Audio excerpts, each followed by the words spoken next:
Hello, and welcome to episode 3 of the Album Spotlight Podcast, the only podcast that puts a spotlight on albums. My name is Noah. My name is Freddie. And today, we're actually not putting a spotlight on an album. We're doing a bracket of the worst songs of all time, according to us, Volume 1. We've received many requests from our loyal viewers, and so caving to popular demand, we've decided to cheapen ourselves and abandon our original vision of being purely an album podcast, and we will now be a song. This will be a song spotlight episode, but and a lot of songs which are perhaps don't deserve the spotlight, but we are. It really is directly going against the initial point of the podcast, but as a treat, we're just going to talk about utter shit instead of recommending things that we like. Yeah, this is kind of how it always goes. It kind of, it reminds me of the story of many of the artists featured here. It's like you set out with a vision to do something like artistically true, which you believe in. For us, it was to talk about albums we like. And instead, as the world beats you down and the commercialism of the music industry just tears apart your vision piece by piece, you end up doing, instead of a podcast about good albums, it's now a podcast about bad songs. So chew on that. Yeah. What did they offer you? They offered me the chance to see my kids again.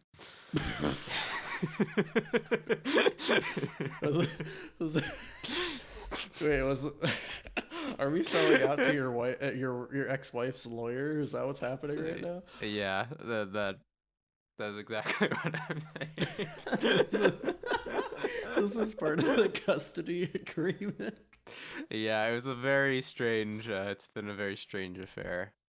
Yeah. Perhaps not exactly legal. Speaking of which, who had the affair? Was it you or her? Do you mind me asking? It was mutual. That's not an affair. No, I mean, I don't know. Oh, did you both just not know about it? No, we both mutually engaged in an affair. With each other? With each other. Yeah, it was And you're like, all right, this marriage is over.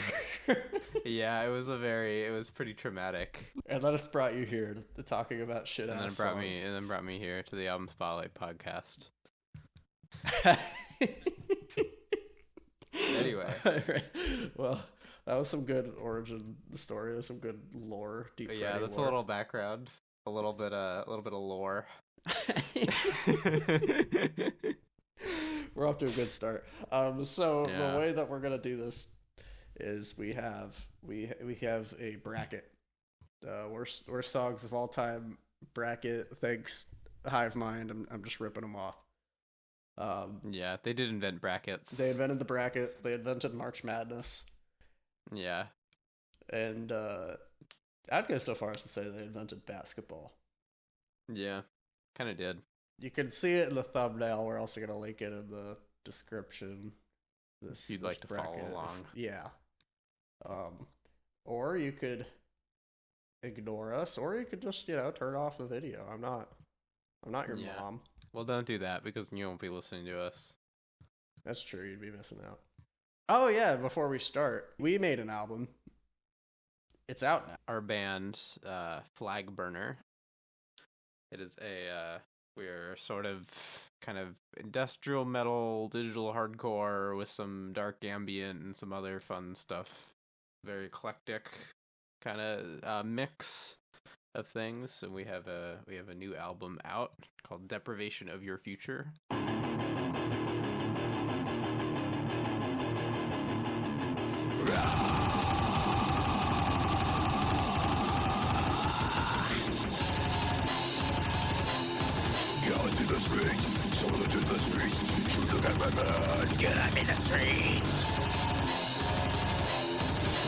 It is on all platforms.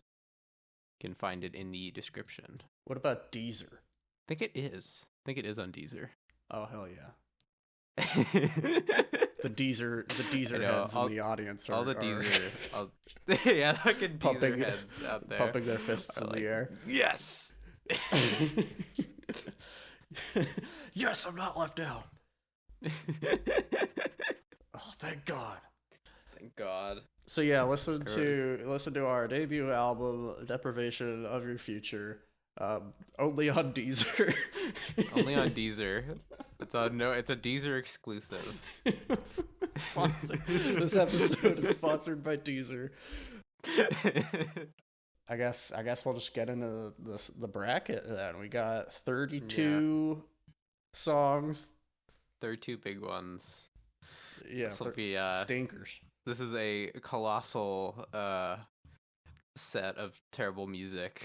Together, like the playlist I have of all of them is 2 hours long. Yeah. it's like so much like distilled shit. And one of the songs on here isn't on streaming, so it should be like 125 minutes on the dot or something. Yeah. So yeah, well, it was a bit of a task putting this together, and we and Nathaniel, who wasn't able to show up, put all these songs together. Didn't limit it to just singles, so some of them are some kind of deep pulls. Yeah, no, it's gonna be fun. It was fun to put together this list, and I'm very curious how this tier list is gonna go, because like there's gonna be some serious like heavy hitters. Yeah. We did not make it easy for ourselves. Yeah. All right, you want to announce the first matchup of round one? Okay, so we have 32 contestants. So we're gonna start with our first round, which is "Wiggle Wiggle" by Bob Dylan versus Red. I forgot what the song is properly called. We have it notated here as "Red, White, and Blue." Oh, courtesy of the Red, White, and Blue. Courtesy of the Red, White, and Blue. The Angry American, I think, is the subtitle. Jesus Christ! By Toby Keith. So yeah. I'm coming unprepared. Oh my God. So a couple of shitters. Why don't you should introduce us to this Bob Dylan one, because you have a special relationship with This is true. Okay, so I have listened to every Bob Dylan studio album, which is there are many. Yeah, 39 of them. 39 albums. And this is the one I identified as probably the worst out of every single one of those songs. That is incredible. It's like research there. Yeah, but I mean, kind of easier than it might have seemed, because just when do you like going through all of those songs, like when do you get to Wiggle Wiggle? You're like, oh, this is it. It doesn't get worse than this. It doesn't get worse than Wiggle Wiggle. Yeah. It features Slash of Guns N' Roses on guitar. Oh, that's funny. Yeah. And it's the opening track on the album, which is fucking insane. Like, please go listen to it. It's crazy. I'm gonna play a clip of it here, but like, good God. Wiggle, wiggle, wiggle like a gypsy queen. Wiggle, wiggle, wiggle all dressed in green. Wiggle, wiggle, wiggle till the moon is blue. Wiggle till the moon sees you. Just imagining there's so many like Bob Dylan fans in the world that I'm like so confident have never even thought to hear this song, you know? Yeah. It's funny because it also came right after his like one of his quote unquote comeback albums. Like he spent the whole 80s just like shitting out the worst music ever. just like wallowing in filth. Yeah. Then, like at the very end of it, he releases an album that was like kind of a return to form, and everyone's like, oh wow, he could still make good music. And then he immediately drops just this, hits you with Wiggle Wiggle. Yeah, and Wiggle Wiggle is like significantly worse than any of the other songs. wiggle to the front, wiggle to the rear. He's like sort of, because he's like kind of singing. He's not really doing his normal Bob Dylan vocal style. He's going for a melody. He's like going for a melody, and I feel like that makes it worse. Like I feel like the track would be significantly better if he was at least just doing the normal Bob Dylan thing. But he's just like, he has like a melody, but it sounds like so hard to describe what sounds so wrong with it. I mean, it's like children's music, but set to like the worst 80s production you've ever heard. It's really rocking. Yeah, this blues rock bar band thing, except like with these stupid 80s shotgun snares. And the worst keyboard tone of all time. and then he's like, the lyrics, it's just like wiggle wiggle this, wiggle wiggle that. Wiggle, you can raise the dead. Yeah. It's like Bob Dylan talking about wiggle wiggle. Like, yeah, best lyricist of all time. Wiggle wiggle wiggle like a bowl of soup. Yeah. I think he says like a swarm of bees at one point. Like it's not even. Yeah. He's not even doing it right. Come on, Bob. Yeah, that's a tough one to beat. And then you got Courtesy of the Red, White, and Blue by Toby Keith. So this one I'm sure is known by more people. That this was a country song made by legendary asshole Toby Keith as a cynical attempt to manufacture consent for the Iraq War. Yep. Riling up the fucking warmongering, conservative base that, is attracted to this, like, really commercial, like, country bullshit. It is really something to behold. Yeah. Fresh off 9/11, trying to bomb innocent people, like that's all it is. Yeah, it's just being like talking about how much they want to just like blow up unrelated people. Yeah. In Iraq. We're gonna. Yeah, I mean, it does have this. This has the legendary, the legendary moment where he's like, "'Cause we'll put a boot in your ass. It's the American way. Hey, Uncle Sam, put your name at the top of his list." And the Statue of Liberty started shaking her fist. Yeah, it's bad. It's real bad. Immediately, we're coming up on the issue of like what makes music truly bad and like which kinds of bad are going to move on in this bracket. Like this song is definitely more sinister.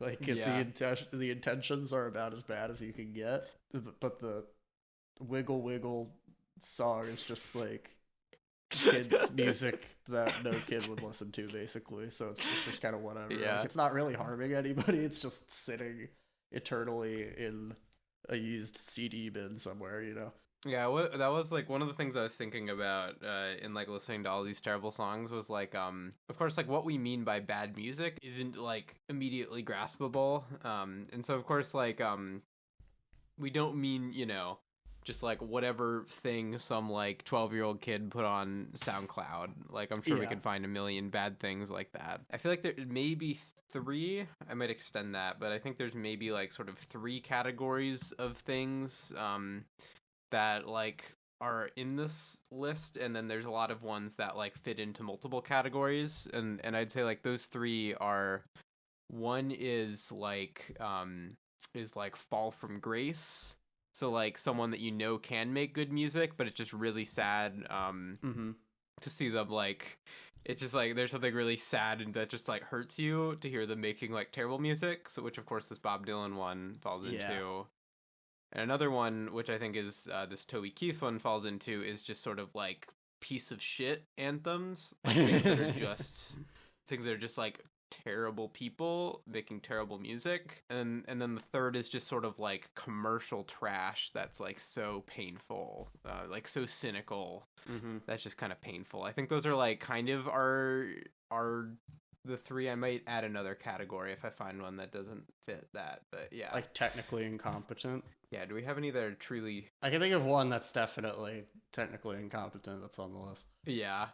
Yeah, we could get to that. So yeah, I guess that can be another one, which sort of, and that's like more kind of endearing than the other categories. And they're not necessarily mutually exclusive. Like I would say, the Toby Keith one is kind of like a 2 and 3, like commercial trash with a terrible message. You know? Yeah, it's like piece of shit anthem and commercial trash. Yeah. So now we have to decide who's the winner here. Yeah, the Bob Dylan one is, I would say it's definitely less competent, but the Toby Keith one isn't like nice to listen to either by any means. It's just like the instrumentation is the usual pop country bullshit. My vote here might be the Toby Keith one, because I think it just like makes my blood boil. Yeah. This way of like, I don't know, it feels like it's just like this bastardization of like the art form. Whereas the Bob Dylan one's is more kind of like sad to hear, like, you know, the tremendous fall. Yeah, I'll go with you on that one. The Toby Keith one is just more gross. I think like this, even beyond just the messaging of it, like just that I don't agree with it. It just feels very cynical. Yeah. Okay, so Toby Keith moves on. Kind of crazy that Wiggle Wiggle died in round 1, but.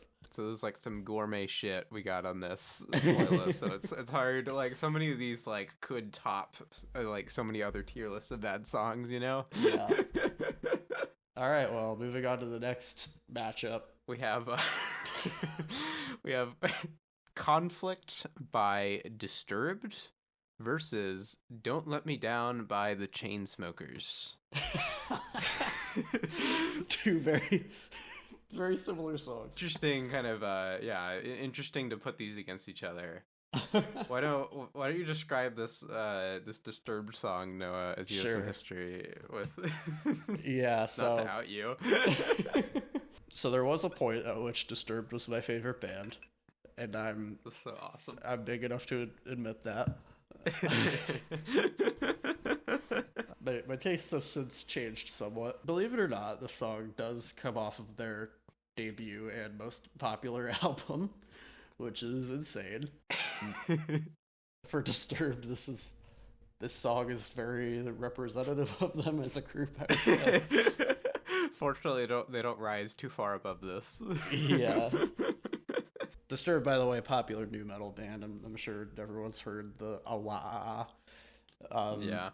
Which, you know, could be a contender, but this one, if you listen to it for 10 seconds, there's a certain lyrical motif on this song that makes it a little hard to listen to.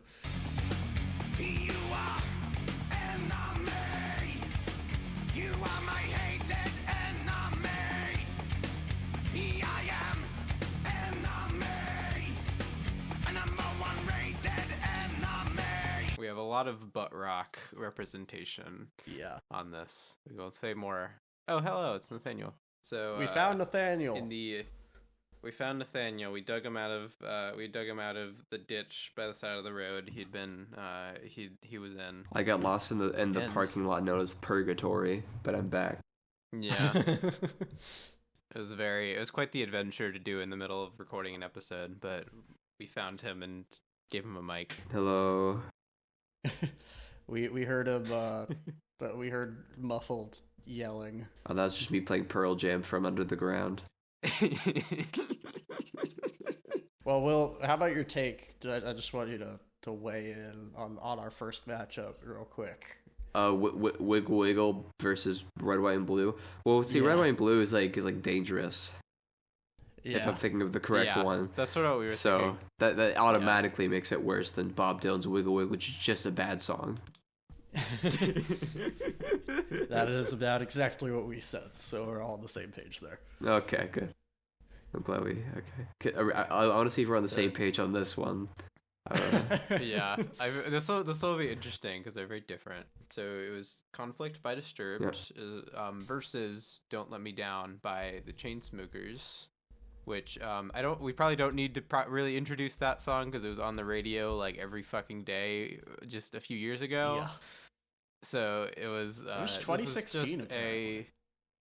2016. I guess that's a while ago now. Yeah. So that's a little bit ago. I thought it was like 2013, but apparently it was like 2016.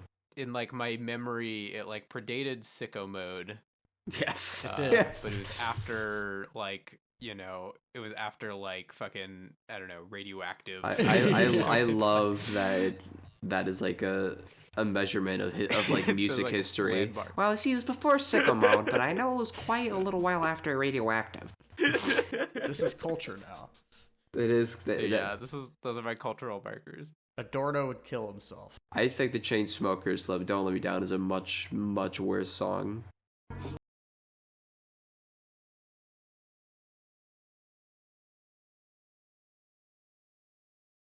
Elaborate on that. First of all, the vocalist makes you want to rip my ears off in that song. Don't let me down. Yeah, just like the sort of pseudo accent thing. It's the female indie accent. Exactly. Yeah.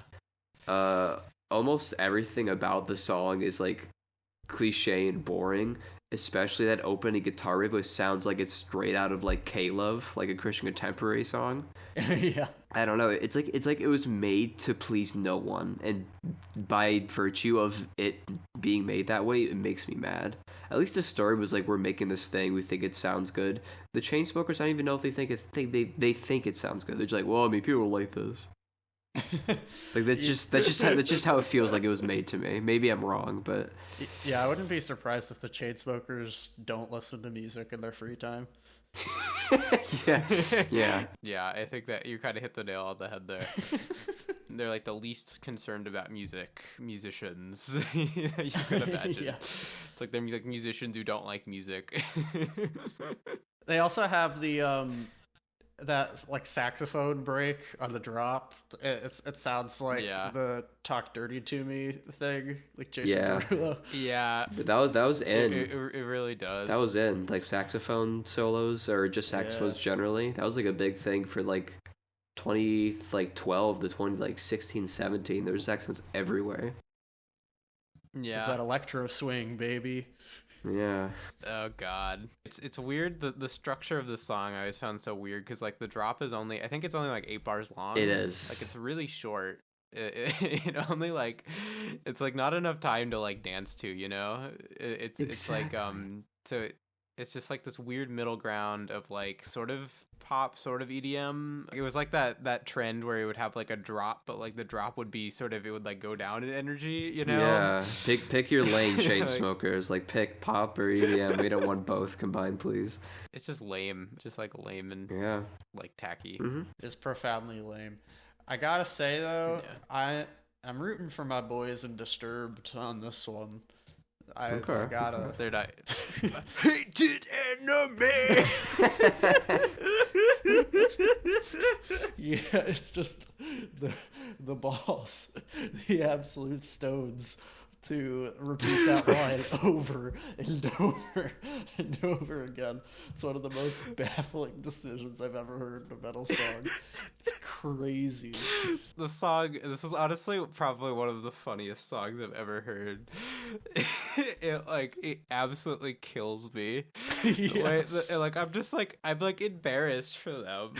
They were just like, they thought it would be a good idea to like make this whole long ass song. Like it has like an interlude section in the middle and shit too. Like it's so long.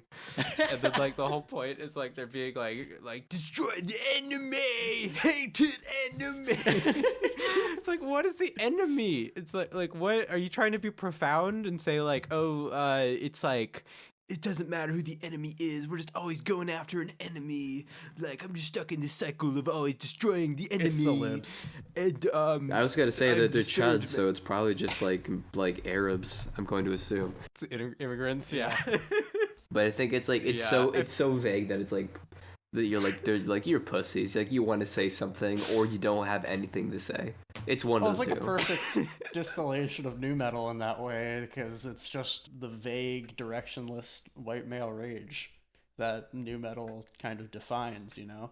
Yeah, and they don't even have the anti like fundamentalist Christian thing.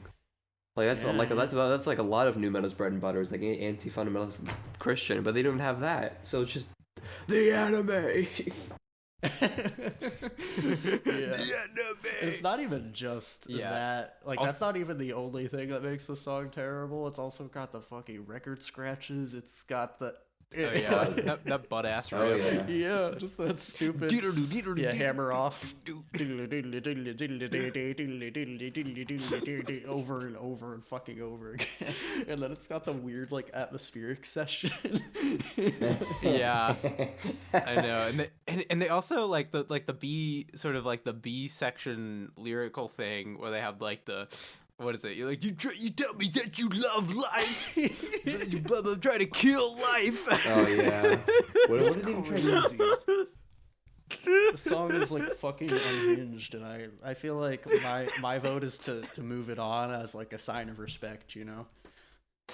But yeah, that's my I think vote. that has to be my vote. You know what? You won me over, Noah. I think it's just my immense hatred of the Chainsmokers made me pick them first. But after dissecting Disturbed's conflict, I have to give it to you.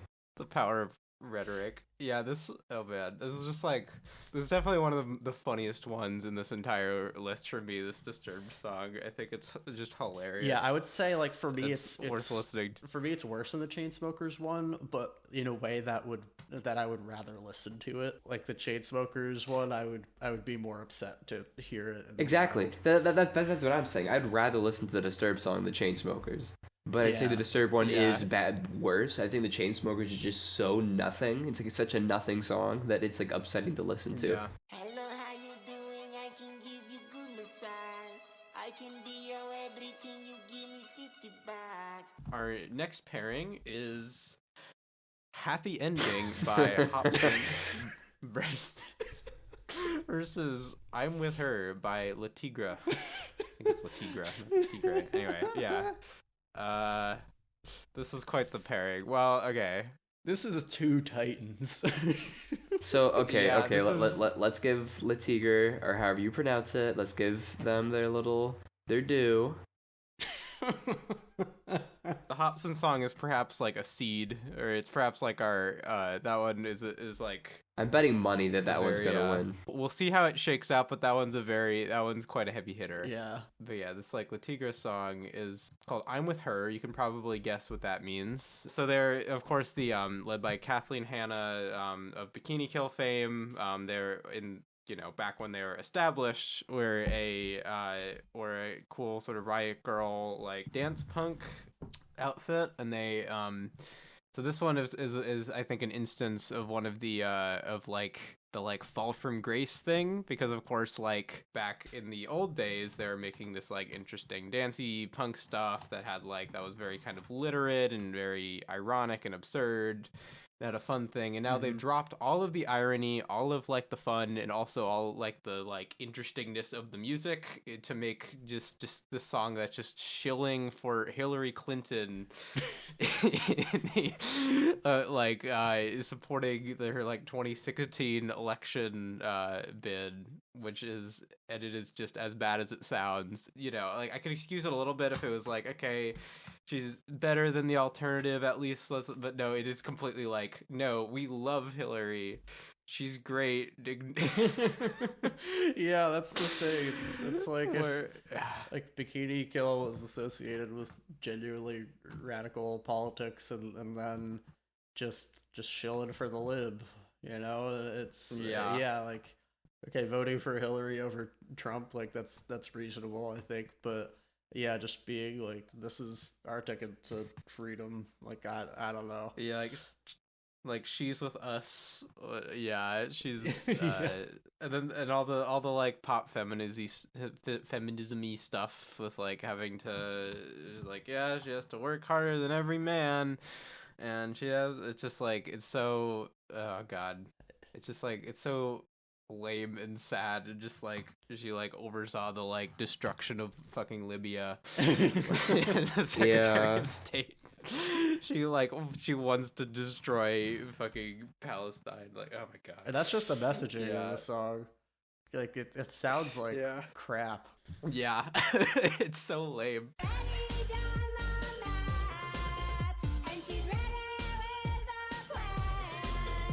they do this vocal style on it that's really like sing-songy and weird. Where it's like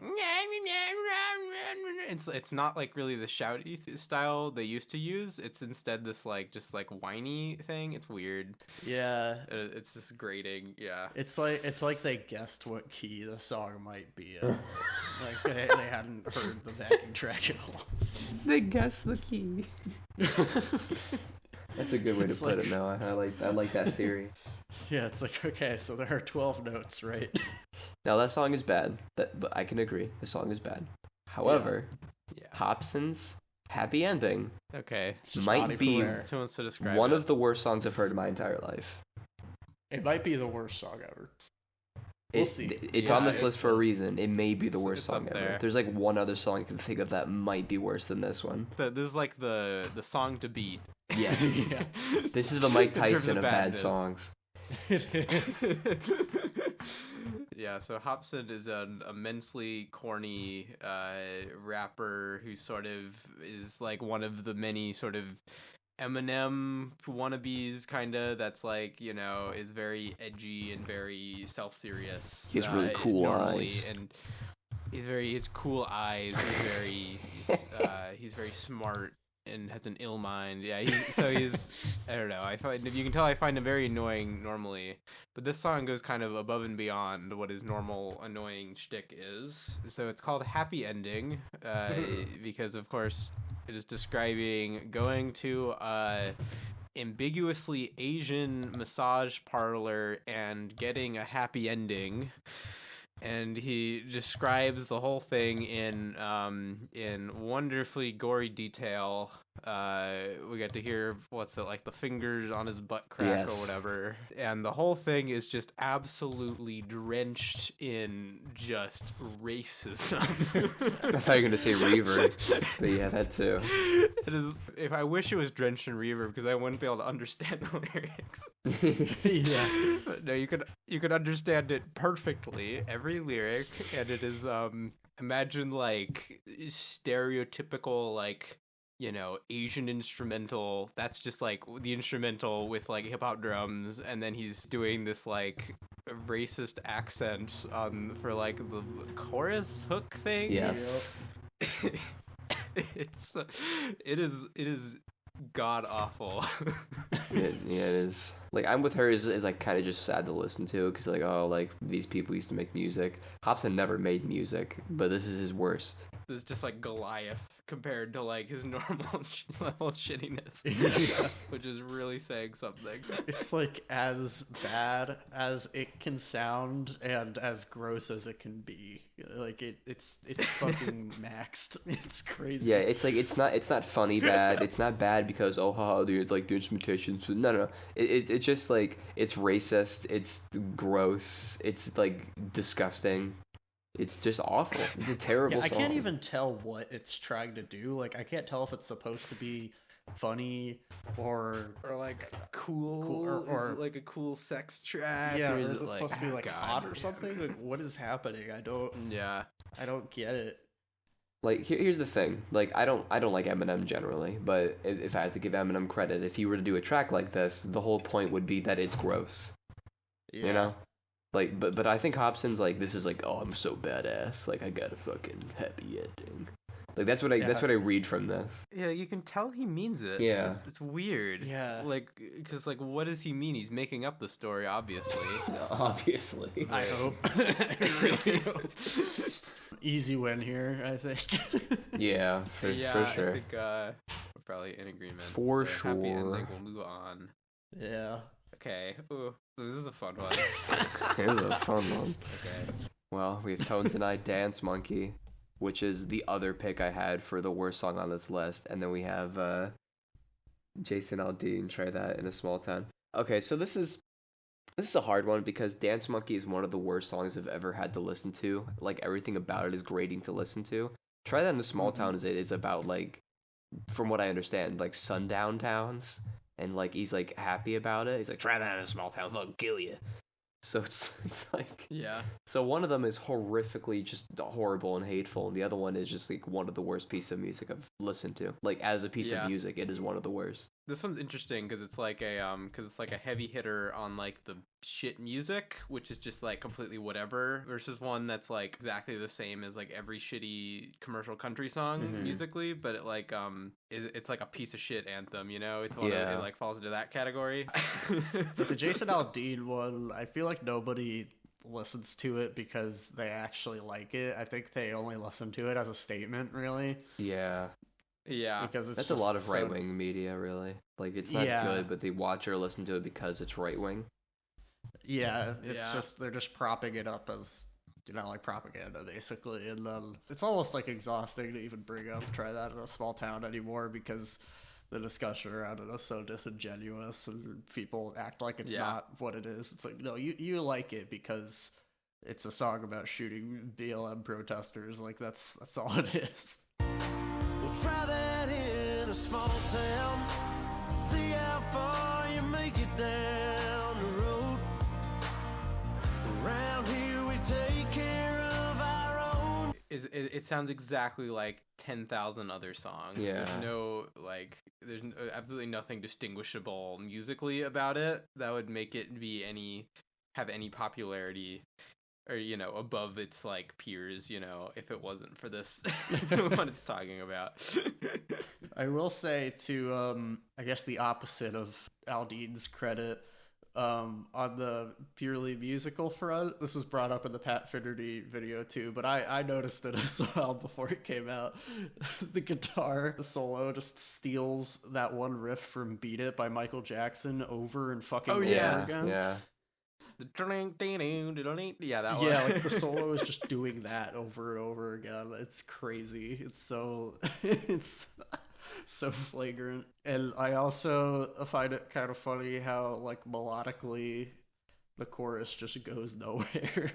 It's really such a weird malformed melody on the chorus. Try that in a small town. Yeah, there's nothing very repeatable about it, you know. It's like yeah, it's not really catchy. If the words didn't like burn themselves into your mind with how terrible they were, then like nobody would remember this chorus, because it's like it doesn't have like a, you know, a melody. There's nothing hooky about it. Yeah. I don't know. It's like, I felt like they were slacking on it, you know, which is weird. I know, yeah. But like they're like total slackers when they wrote this song. Yeah, it sounds like they kind of didn't give a shit. They probably did, and they're just like a grifter track. And then there's Dance Monkey. They say, oh my God, I see the way you shine. Take your hand, my dear, and place them both in mine. I have an extra special hatred for this because I used to work at Petco. It played fucking constantly during the COVID. that is rough. Yeah, R.I.P. to all my fellow, at that time, retail workers. Yeah. Her voice is one of the most like grating things I've listened to. I don't know, like what I don't know what she's trying to do with it. I don't understand. It's like one of those things where I genuinely don't understand what she's like trying to do. Yeah, because she's doing it on purpose. Like, she's doing that with her voice. It's not like, oh, that's my natural singing voice. No, fuck no. No one sounds like that naturally. That's not how. She's clearly like, oh, this sounds really cool and unique. I'm gonna do this. I'm like, but it doesn't sound good. Yeah, it was kind of a revelation listening to this one actively with good headphones, because it sounds so fucking close and uncomfortable. You know, like, it's almost like, it's like dark AMR or something. It's like ASMR. I'm missing a letter. Like, she's right in my fucking. Sorry, I have it playing in my headphones right now, and it's shutting my brain down. Holy shit. Yeah. Like, her voice keeps being, like, magnetically pulled back up into this voice crack range. Like, at the end of every note. Like, it's almost like yodeling or something. Like, like, every line. Yeah. Every single line. Like, if it, like, listen to it with that in mind, that she keeps, like, almost yodeling at the end of every line, and it makes it even worse.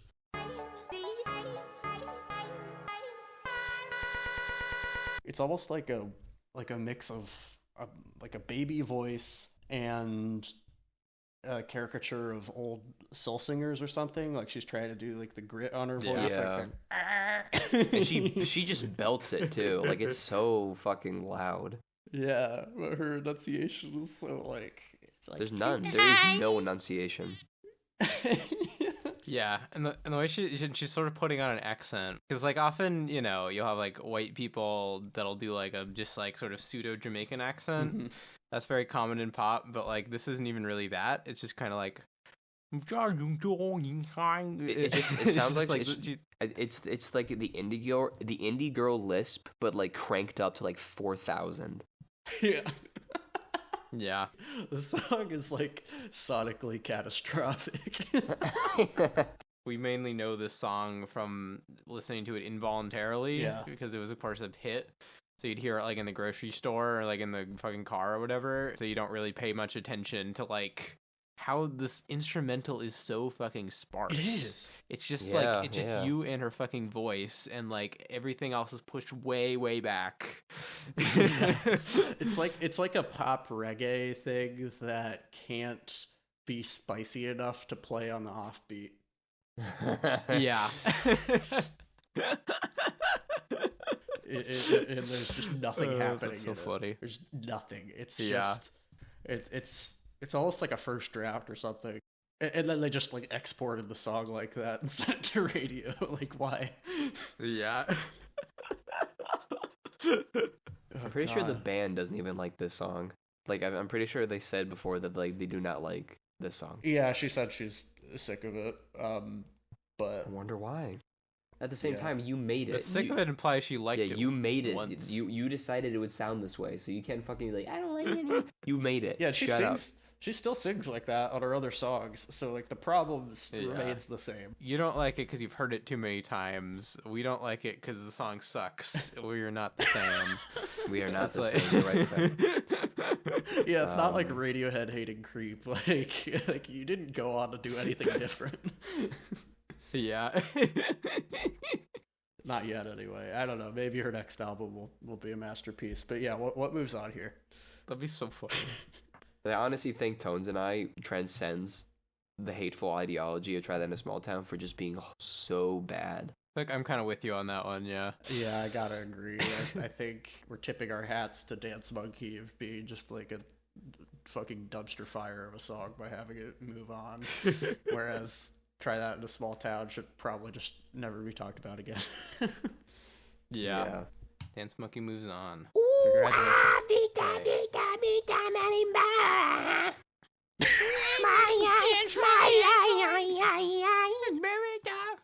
That is the part I always fucking remember. Is when he goes, Do it for the drugs.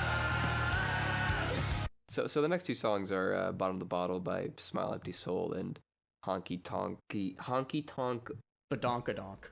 Badonkadonk by Trace Honky Tonk Badonkadonk. And can I ask, is Bottom of the Bottle, is that one, I do it for the drugs? Is that one? Yeah, okay, yeah. I do it for the drugs. Okay, that one's really bad. Yeah, I have a confession on this one, actually. What? Oh, no. This Bottom of the Bottle song has actually grown on me. Oh no! I don't think it's actually that bad. Is this like the Tonic situation where he made fun of that song and we listened to it and we're like, oh okay, it's actually not that bad. I think it I think so. Here's the deal with the song. Okay, this is another butt rock song. So this is this one I think the worst part of the song is his ridiculous vocals, where particularly in the chorus he like strains his voice in all the wrong ways and it sounds really funny and weird. Yeah. And that like and it's really right in your face, and so you really get a heavy dose of him going like, I do it just to make me That okay like that. But the stuff they're doing behind that for both like the rest of the song but also just like generally the background, there's like a bit of attention to atmosphere going on here, right? Like that little like doo doo doo little guitar lick that is sort of a, and that like is sort of a theme that they carry throughout the song, because it's like and like, you know, that the main riff, right, you know, it's like doo doo doo doo doo doo, or what does it go? yeah, it's so memorable. It's just like the power chord version of the main melody, I guess. It's not like a smart riff, but like it's got some syncopation. Like that is like a head bobbing riff. I don't know. There's somebody in the studio who like cared a bit about the song, and I like hear that coming through. Like a charity case. There's somebody who cared and wanted to make this like and make it all right, and I think I hear it a bit. Like this is a Deftones ripoff. We should make that very clear. Yeah. Like the song is just like Deftones but worse. But Much worse. There's somebody in that studio who like sort of got it about Deftones, about what's interesting about Deftones, and I like hear some of that attention to atmosphere coming through, and it started to work its way into my heart just a little bit. Tell us it bumps in the whip. I think it bumps in the whip. Fuck. I mean, if it bumps in the whip, I mean, I don't know what I can really say. I don't think it's a good song, but I do think it's an okay song. Okay, I was gonna say, I feel like this is like the producer and Freddie being like, I can see like what this guy was trying to do, and listen to the things that aren't the vocals, and just like, okay, sure. Like, yeah, the vocals are very frontal, and so it's very like, you know, it's hard to like push past those. What do you think, Nathaniel? I don't agree. We got conflict. In this. I understand where you're coming from, Freddie, and I'm sure there is a very, very nice man in the production booth of this song, but fight. Like compare it to that Disturbed song, right? Okay. Well, you know. well, right now we're comparing it to. Okay, sure. We compare it to Honky Tonk. Yeah, we can't compare it to Disturbed, and then because if it's like, oh, it's better than Disturbed, it's like, well, that's a high bar. Yeah, but I mean, just like I don't know, like that's like a really bad nu metal song, right? Yeah, I feel like this is like. I get what you're saying. I get what you're saying. It really is just the vocals are horrible. They're so bad. The way he's just not know how to strain his voice right. It's so weird. It's the most just like generic like white boy like I'm sad, I do drug, I drink alcohol because I'm edgy. Really cool. Like it's like that's all the song aged like 15 years in the middle of your sentence. Yeah, just like hedonist like schlock. There's nothing going on here. Heads, yeah. I mean, I agree. The first like 20 seconds got a bit of like it's kind of like ambient, and then like the guitar comes in. But on a scale here, it's like like one side of the scale you have the guitar, you have the ambience of it all, and then the vocals just like tip the scale all the way down. I feel like I don't think it's like. But I don't know. What do you think, Noah? I guess I'm somewhere in between at this point. I've grown less passionate in my dislike, but I'm still firmly in the dislike area. With this, I don't know. I'm not like huge on the guitar sound, honestly. I feel like it's a little much as far as the different effects. I feel like it's maybe a bit muddy. It's like a bit muddy in the clean part for me. There are like two versions on streaming, and one is like a little more muddy than the other one. So I don't know. I think we were also maybe listening to different versions. And I don't know. Yeah, which one? Mine is the one that has like a tree on it. It has like a silhouette of a tree. Yeah, mine was the other one. Oh, this one does sound different. Yeah. Okay, so that's what I was listening to. Was that one? This one sounds really muddy. This one sounds muddy and weird. I think they kind of fucked up the render on this one or something. Maybe. Although that's how the YouTube one sounded. So I'm like, is this what the original sounds like? I don't know. Yeah, I'm going off the music video one. Is what I'm going off of. This one I'm listening to. This EP is from 2016. Yeah, so this might be like a remaster of it or something, or like they re-recorded it. So I might have also been listening to like a better version of it. That's possible. Yeah. In the video, they're all wearing like MRA shit, and I'm just like, are they all fucking men's rights activists? They are chuds. We found out they are chuds. Like they would be. That makes total sense. Yeah, they were like anti-COVID restrictions when that was at its height. So I think we should talk about the next song. Yeah, let's talk about Honky Tonk Badonka Donk. Lord have mercy, how she even get them bitches on with that honky tonk badonka donk. It's a tough listen, I would say. It's definitely funnier to me but also there is something kind of deeply uncomfortable about it. It has a contender for the worst moment out of the whole bracket for me. The way he says money maker. Money maker. Money maker. Yeah, it's like, money maker. And he gets it like a really low register, and it's like multi-tracked 7 billion times, and it's like way too close. And I'm just like, no. Oh yeah, get I forgot away. it. The best I can say about the song is that it sounds the way a fart smells. You know. No, it's definitely much worse than Bottom of the Bottle, in my opinion. I would have to agree. It's fucking gross. Trace Atkins, the honky tonk, badonk moves on them. Oh, this is funny. This is two titans right here. This is like this is a couple heavy hitters on a bracket full of heavy hitters. These are two of the heavy hitters. Mm-hmm. This round is "Fack" by Eminem versus "Get Up" featuring Skrillex by Korn. Okay. Yeah, the big names. We got some big names here. Who wants to describe "Fack"? Imagine like a South Park song, but like even less funny than South Park, which is saying something. Yeah, that pretty much does it. I think you did it. Yeah, that is kind of what the song is, and like with Eminem's voice. It's just like a song that's taking the piss, I guess. Like I know he's not serious about it, and some people would say like that's kind of what matters is the artist's intention. Like, you know, they set out to make a bad song and they did it, so like who cares? But it's still a bad song though. Yeah, exactly. That's my doesn't make it better. Like I don't have a perfect glimpse into the mind of any artist. I don't know whether they were trying or not. Like 100%, you can never truly know. So except for the ill mind of Hobson. Oh yeah, he always puts his all into it. Hobson puts his pussy into his music. So here's the main difference between these two, other than like it's the intent. Fack was made to be bad. Get Up was made to be fucking epic, and it's horrible. Get Up is horrible, but it also is kind of fucking epic. It is kind of fucking epic. You're right. It's kind of. For those who don't know, Korn did an album in like 2014 or something, where they were. It was 2014, I think. It was like right where it's like after dubstep was done, basically. Yeah, it was like when it was on its way out. They did this album, or no, it was 2011. Okay, so that was at least like in style. Yeah. They did this album where they normally do a new metal thing, and they were like, what if we like merge our like normal new metal thing with like this bro step stuff that's so hot right now. And so they did this album with like fucking like Skrillex and Kill the Noise and Excision and all these people.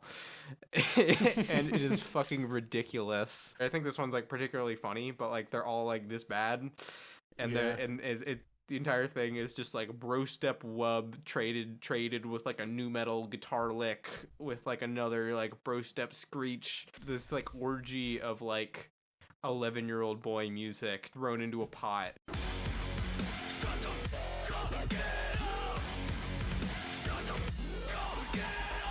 Get Up is very funny without trying to be, and Fack is not funny at all. And I think it's trying to be. I mean part of the thing with Fack is that I assume it's just like kind of a fuck you to the label because it's on his greatest hits album. It's like the first real song on there. That's like the only thing I can give it props for. Still a change the listening experience. Yeah, exactly. But yeah, Get Up is it's so fun, like not in the way it's supposed to be, but it's just like this cornucopia of shit. Like every time you come back to listen to it, there's something new that you didn't notice before, like some little production quirk. It's like so intricate, and every little piece of it is so bad and so like in bad taste, and it's so funny. There's like a chorus and like a pseudo drop, right? So like during the pseudo drop, it goes like new metal guitar, ding ding ding ding, wah wah wee wah wah wah wah, ding ding ding. It's pretty accurate. And then on top of that, he's going, "Shut the fuck up, get up, bang dang dang dang, shut the fuck." Yeah, that's what you want to do in a concert: is tell your audience to shut the fuck up. That's how you get a good experience. And it's like mixed messages. It's like, do you want them to get up or do you want them to shut the fuck up? It's like I think the Korn Get Up one is like funny bad. Like if someone put this on, I would dance to it ironically because it's just funny. If you put Feck on, I'd just be mad. Like I'd be like, why are you playing this? I like boobs. Now see that gerbil? Grab that tube, shove it up my. We'll often just play bad music when we're hanging out, like whether online or in person, just to like be funny. And like we have played back before, but we usually don't get through the whole thing, which I think is a lot. It's like you really, really want to turn it off. I rest my case. That sounds a vote for Fac. I think I have to agree with that. I definitely agree with it. It's like so hard to not have like a look of disgust like on my face the entire time. It has like a story. It's not just saying like just like rancid stuff in a South Park voice. Like it actually has a story to it. What is it? He's fucking somebody and then he's like, oh no, I'm gonna come, and then there's some and then he like it comes or something, and then there's like a thing about like putting a gerbil in your ass, and he's like, oh, that feels good. Oh no, I'm not gay. Oh, I like boobs. I like women. Boobs. He literally says he like boobs keeps going. Just he, like multiple times, just like repeats the word, and I guess that's supposed to be funny that he's. I don't know. It's just kind of like, wouldn't it be funny if somebody was gay, and like, isn't this what gay people do? And like, no to both is the answer there. Just rancid and awful. Yeah, and like I assume that's what he was going for, and like congratulations, you couldn't have achieved that more thoroughly, just making it such utter trash. So yeah, so I think it moves on. This is a special matchup. We've got Jesus Was a Rock Star by Scott Stapp of Creed fame, friend of the show. Friend of the show. And Thunder by Imagine Dragons. They have like a certain shared energy between them in a weird way, you know. I get yeah, well, for like, one, they're both way too loud. Yeah, there's one. They both are like, they both make you want to tear your fucking headphones off, turn off your speakers, however you're listening. Like, I don't think the producer of either of these even considered for a second that somebody might listen to either of them with headphones. Oh yeah, it was in both cases. It was like car or grocery store. Like nobody's just gonna put this on with like a hi-fi system and just kind of sit down with it and analyze it, you know? Yeah. No, these are like at most maybe earbuds, you know.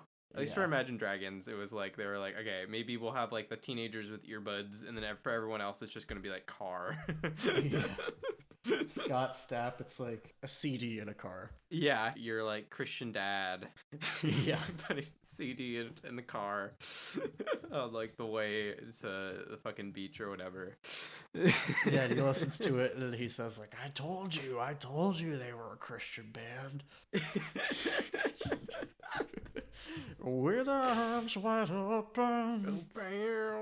Yeah, they with the Korean stuff, they're like, they want to do the crossover thing. You know, they dress it up a little bit. They don't like come right out with the Christian stuff. It's more, you know, you got to like dig a little bit.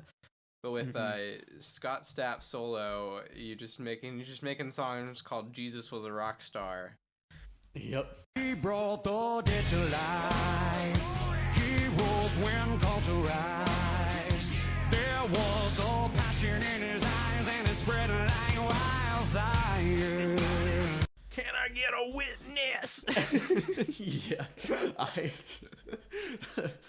Yeah, Jesus Was a Rock Star is like awesome. If it rips in the shittiest way. It's so cool. Can I get a witness? Yeah, how do you feel about the ad-libs in Jesus Was a Rock Star, Nathaniel? I think they're fucking awesome. While on the other hand, Thunder is just like the most blown out piece of shit I've listened to. I was lightning before the thunder. Thunder, thunder, thunder, thunder, thunder. I'd rather listen to Jesus Was a Rock Star than Thunder. Oh, for sure. Yeah, it's perhaps clear which one is like should move on, but I think I don't know. I just want to like gush over how hilarious. Yeah, let's give Jesus Was a Rock Star its flowers before we leave it behind. I think it's so funny, this trend in Christian music, which doesn't really happen as much anymore. I think it was more of like a 90s thing. The goal is just to be like, Jesus was fucking cool too, man. Like, being a Christian is actually pretty rad if you think about it. Like, yeah, it was like the Newsboys "Smells Like Teen Spirit" song. Jesus Freak. Or I guess it wasn't Newsboys yet. It was it was DC Talk originally, but Newsboys covered it. Yeah, I hate that I know that. Only because of me. It's not your fault. It's only because of you. I was not raised Christian. I didn't know any of this music until like Noah showed it all to me. Daniel's with me. He's been through it. Oh yeah. Yo, he was cast aside. Yeah. Jesus Was a Rock Star is so fucking funny, like every second of it. Where it has the ad libs going like, it's like, oh yes he did.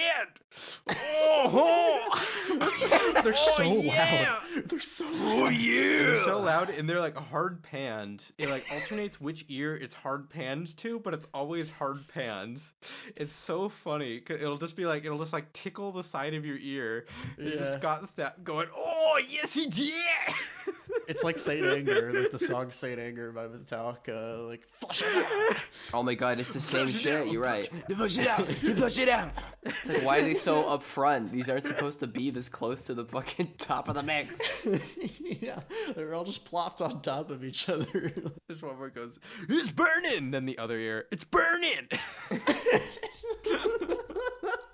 In a way, Jesus Was a Rock Star is the easy winner, but unfortunately, due to it being so fucking cool, it has to stay behind. I mean, just thunder, thunder. It's a song that means nothing with, like, overblown, like, production. Like, it just sounds so fucking loud. Thunder moves on. Oh, no. Okay. Oh, no. This round, we have, in the one corner, we have Christmas Shoes by New Song. In the other corner, we have A, B, C, D, E, F, U by Gale. Now that's clever. You gotta give it to her. Well, Freddie, how do you feel about Christmas Shoes? Oh, Christmas Shoes is fucking hilarious. The last, like, many songs, it's been mostly things that are kind of loud. They're, like, loud and really in your face with, like, what's shit about them. And that's certainly true of the Gale song. But, like, this one, it beats you over the head with being just as sappy and saccharine, sentimental, just total grandma fucking Hallmark bullshit. It's, like, the most just sappy thing you've ever heard. It's adult contemporary. It's adult contemporary. Yeah. In short. Yeah.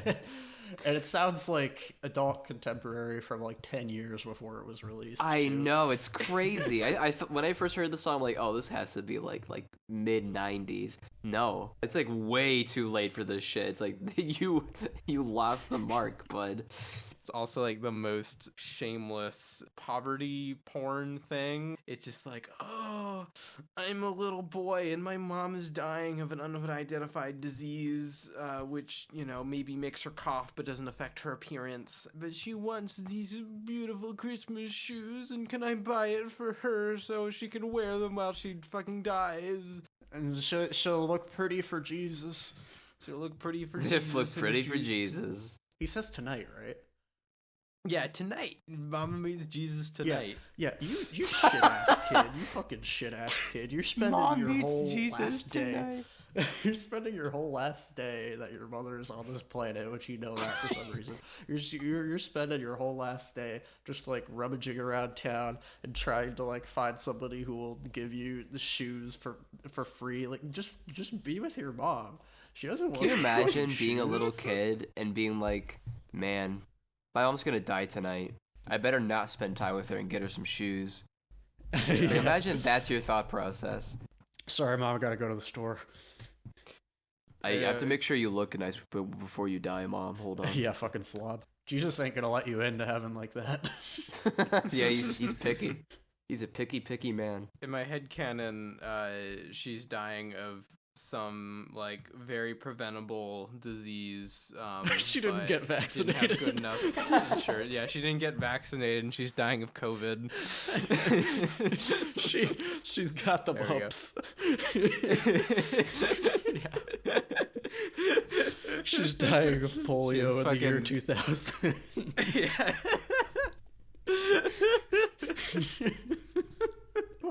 My mom, she's gonna die of tuberculosis in 12 hours, and she has to look pretty because she's going to heaven. Oh, I'll give you these shoes. I won't even think about giving her any proper health care, but here's these shoes so she can look beautiful. Listen, kid, you know how many times a day I get you little shit fucks like you coming up to my counter and telling me that their moms are dying and that they're trying to get a pair of shoes out of it. And you're going for the Air Jordans too. You're like you couldn't even just be cheap with it. You're being awfully particular about these shoes for someone whose mom is apparently dying. He's getting his mom some fucking Air Jordan.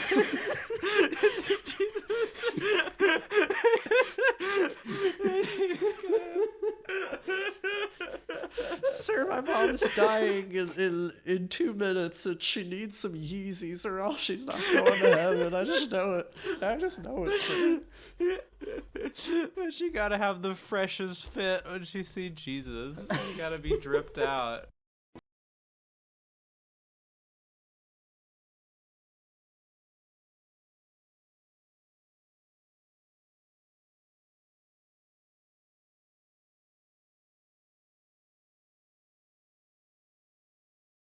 On top, because like the first cherry is they have an upward modulation later in the song, you know, for big emotional impact, and then the second cherry is then they have a fucking like children's choir close it out. there's like a choir of kids talking about buying mama shoes or oh my god, and that's all of the kids rushing to the counter at the same time to get that poor man's Air Jordans. All at once, they're like, all of our moms are dying. Can you please buy these shoes? Yeah. Notice it doesn't say, the kids. They don't say some shoes. He doesn't say some shoes. He says these shoes. These shoes. They're Air It's gotta be the Yeezys. It's all the kids who want their moms to be fucking iced out when she meets Jesus because she didn't get her fucking MMR vaccine, is dying of mumps. They didn't see the H-bomber guy vaccine video, so they didn't know any better. Yeah.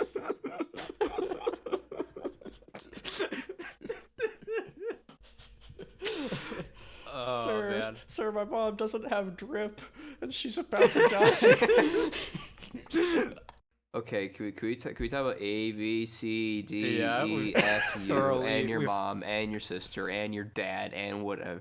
Yeah. A, B, C, D, E, F, U, and your mom, and your mom, and your mom, and your broke-ass mom, and that's what you call off. Oh my god. It's just like all of the annoying fucking TikTok lame just like Zoomer bullshit just like thrown into your face. That's like what this song is. This was my fiance's pick. I asked her, Zoe, what is the worst song that you can think of? And she like literally like with not even a second, she's like, oh, it's ABCD. Like, it's that one. I'm like, oh, yeah. I've never heard of that one. I looked it up. I'm like, yeah, this is pretty fucking bad. Yeah. It's unfortunate for sure. And then the censored version is so funny because it's ABCDE Forget You. Oh my god. Oh yeah, I have heard that. Yeah, she goes, E Forget You. Oh my god. Yeah, it's like what little point there was to the song is now gone. She wasn't even saying she fuck. Say fuck. Yeah. I think it's a bad song. I don't know. It is a bad song. It's just so lame. It's one of the lamest songs on here. There's just really not much. It is lame. Besides, it has such a dumb idea at the center of it. I think that's the only reason it would like come up here. Yeah, this is sort of like our like prototypical example of like the corporate schlock Yeah. You know, kind of like archetype of bad music. You can just smell like the focus group fucking like It's wafting in the this air. could have been like written by fucking AI bullshit. Yeah. Maybe it was. Might have been. I think it's bad. I think it's bad.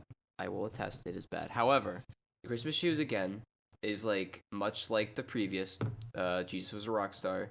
It's just so fucking funny. Yeah. But A B C D E F U, which again, horrible title because you have to say that you have to say A B C D E F U every time. It's just a bad song, and it feels like there's no soul or love or anything put into it. It feels like it was made just to have like a little like moment for a TikTok audio. Mm-hmm. Yeah.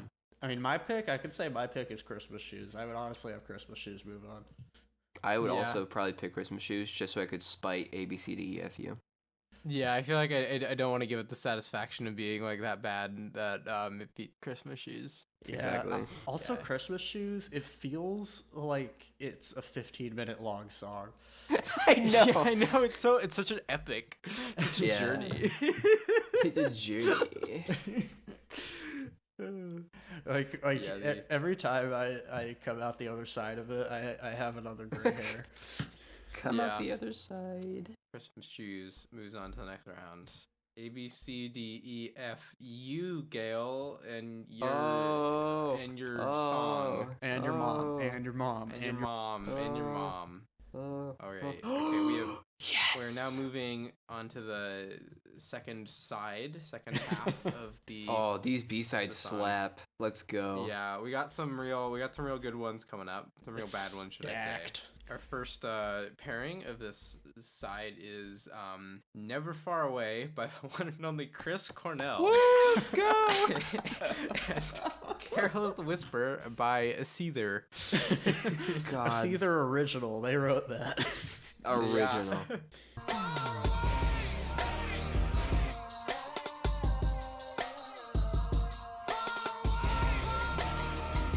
Never Far Away is a fucking odyssey of a song. So I found this song in my freshman year of college because I was in a Chris Cornell kick and I listened to every album he ever made. His solo albums anyways. And I came across this one. And I'm like, this is really bad. The album is bad. But this song specifically, it's like almost progressive with how bizarre it is. Yeah, I was thinking about that. It's like it's got a weird like prog rock thing to it. I know.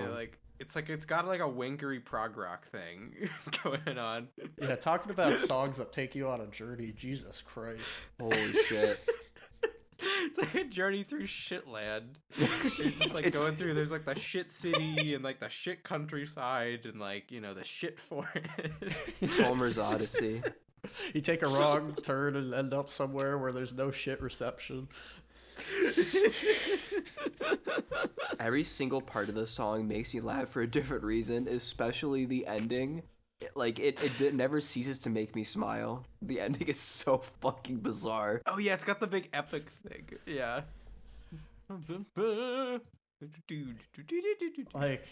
Like R.I.P. Chris Cornell, like genuinely an amazing artist. Yeah. There's something so pure about, like, you could tell he just wanted to do this. Oh yeah, yeah. He put his whole pussy into this song, and it really He did. Yeah. he was really going for it.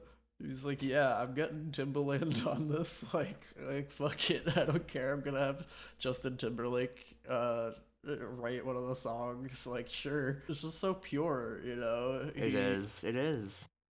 So many of these other songs in this bracket are like so sinister, and that's why they're here. This one, it's just so misguided, but like you almost want to go like, aw. Yeah, exactly. It's similar. Yeah, this one's like in the camp of like the Bob Dylan one, where it's just like a fall from grace thing. Like this clearly did not sell. It's not corporate schlock. No. Give them that, and it's definitely not from a place of like shit, you know, or of like it doesn't like feel like bad person music, you know. This feels like good person music, but it's just like it's so bad. It is really bad. It's so inept and like what the fuck. his soulful voice over this incredibly dinky digital I love production. the synth is so fucking funny. The synth. Yeah, somebody gave the arpeggiator like Adderall. It's going like it's just glissandoing all over the place. And then I love all the ad libs in the song. Like he goes like, "You're my second skin," and then he does that like over and over and over again. Yeah. It's like Jesus was a rock star. He's like, yeah. And the lyrics are all fucking stupid. Every single one of them is dumb. Every single one of them is stupid. And then towards the end, there's a part where it's just like a bunch of drums, and he's going, and then it like turns into like an orchestral thing at the end. And the outro is like at soundtrack music. Like, I know the outro is like 30 seconds long too. Like it's not a short outro. It's like it lasts. It has like a bell, like a dong, and like chanting like ooh. And it's like suddenly like Lord of the Rings or something. It's like so. It's like this weird like pseudo. It's like this really dinky version of like a big fantasy epic thing. Yeah. Like, how did this happen? Like, after this like weird ass progressive synth pop song, I guess. I love it. I love it with all my heart. It's so awesome. It's like 5 minutes long, and in a way, it kind of earns every second of it. It never gets boring. It really does. It's constantly morphing and changing into this beautiful fucking mess. I just got one of those yeahs, and it's like almost like it's so funny because the drums drop out too. Because the drums are like and then they just like stop, and you hear yeah. Yeah. Hey man, he's just using the studio as an instrument. You're the blood that's in my veins. You're my second skin. Yeah. I would recommend this song the most out of the whole bracket. Like, easily. Seriously. Yeah. Like, Please. it's so Yeah, fucking just- bad, but like, particularly please if you're like a Soundgarden fan, it's just like you gotta understand. it feels like a glimpse into an alternate reality or something. It's like forbidden knowledge. Yeah. I still remember the moment I heard this, because at the time, no one I was close with really like cared about Soundgarden that I was really like in contact with. So I was like, oh fuck, no one else is gonna understand how fucking funny this is to me. Anyways, the polar opposite of beautiful schlock, just like passion, we have Seether's Careless Whisper. I'm never gonna dance again. This guilty feet have got no rhythm. Though it's easy to pretend, I know you're not a fool. Covering an all-time classic song, "Careless Whisper," George Michael, Wham. Yeah. One of the most classic 80s breakup songs ever. Yeah, genuinely an amazing song. As soon as I heard that melody with like their shitty butt rock guitar, I was just like, oh god, what are they doing? Those like, buzzing oh, no. guitars come in like a fucking chainsaw, and they're just doing that classic melody, and you just want to run for cover. It's like, oh, come on. Seether already is a bad band, and then you just you cover one of the greatest 80s breakup songs ever, and just fucking. It's just terrible. It's the same way I feel whenever Disturbed covers Genesis or any other band. I'm like, well, why are you doing this to them? I also feel like there's something worse about it being a George Michael song in particular, because with these butt rock bands, they all like they just kind of sound homophobic. You know what I mean? Yeah. Yeah, they just have that we use gay as a an insult kind of vibe. And it sounds like ass when they do it, so I don't know. Yeah. He's not as good of a singer, not even close. I just think of it as like the commercial, like the really commercial harsh vocals, you know? It's one of the hallmarks just of butt such a- rock. Yeah. For some reason, Seether always sounds like a country singer to me. I don't know why, but There's definitely some influence there, I think, which doesn't help. So Never Far Away moves on, right? Yeah. right? Like it has to. Yeah, I don't think... It's the best song on the list. Yeah. Yeah. Never Far Away is awesome. It's so awesome. It really is. I'm so glad you guys agree that it is like just an amazing. It is like a masterpiece of shit. It is so great. Yeah, it's so great when an artist can make masterpieces and also masterpieces of shit. Like, Exactly. Even when it's shitty, it's great. We say this all with only the deepest respect for Chris Cornell. Yeah, of course.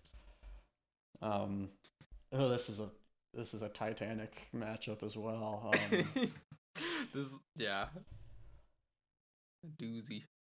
Yeah, okay, so we got Five Finger Death Punch with Jekyll and Hyde versus 1,000-Foot Crutch with Curtain Call.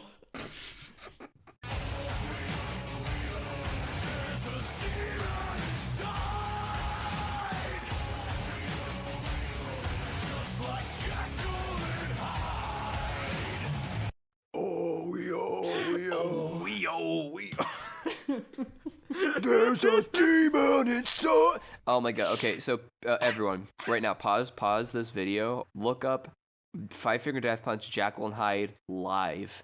It is the funniest shit I have ever heard in my life. Is a demon inside. Like it's terrible. Yeah, that's also a common theme with a lot of these butt rock singers, is that they're really reliant on the pitch correction and the multi-tracking, because otherwise their voices sound really weak, and that is like the whole point of their shtick, is to sound like this big, powerful muscle man. I don't know if I should go there, but it's school shooter music. Am I wrong? Yeah. No, you're not wrong. You're not wrong. Yeah. Domestic abuser music. Yeah. Domestic abuser music. The Five Finger Death Punch guy, he doesn't just have allegations, he has a court case. What? Oh, That's not a joke. That's not a joke. Holy shit. Okay, so this isn't slander. This is true. Yeah. This is the facts, bro. This was found in a court of law. I mean, and this is another, like, these guys are big fans of the Iraq War.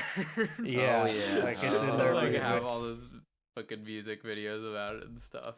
I don't know. They're just like, this is just like shit. These are just like shitty people. This is metal for people with Joker tattoos. Yeah. Also, their fucking like cover album guy is the most cringy shit I've seen in my life. It might be worse than the Disturbed one. It's like unironic, like r/the pack memes. Yeah.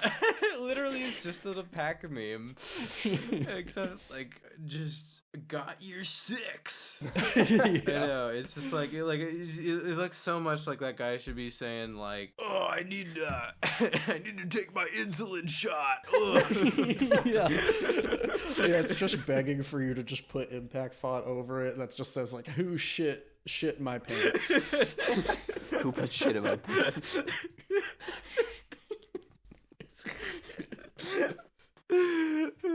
God, yeah, so it's awesome. And yeah, the fucking just caveman, like, dumb as fucking rocks chorus, or it's just like, we oh. It's like, what if we made Pantera like 5 times more stupid? That's impressive. It is maybe the most butt rock song. I think I might give it that. It is maybe the most butt rock song I've ever heard. That'd be a fun list. If I ever was in pain, would I ever be the same? Oh my god.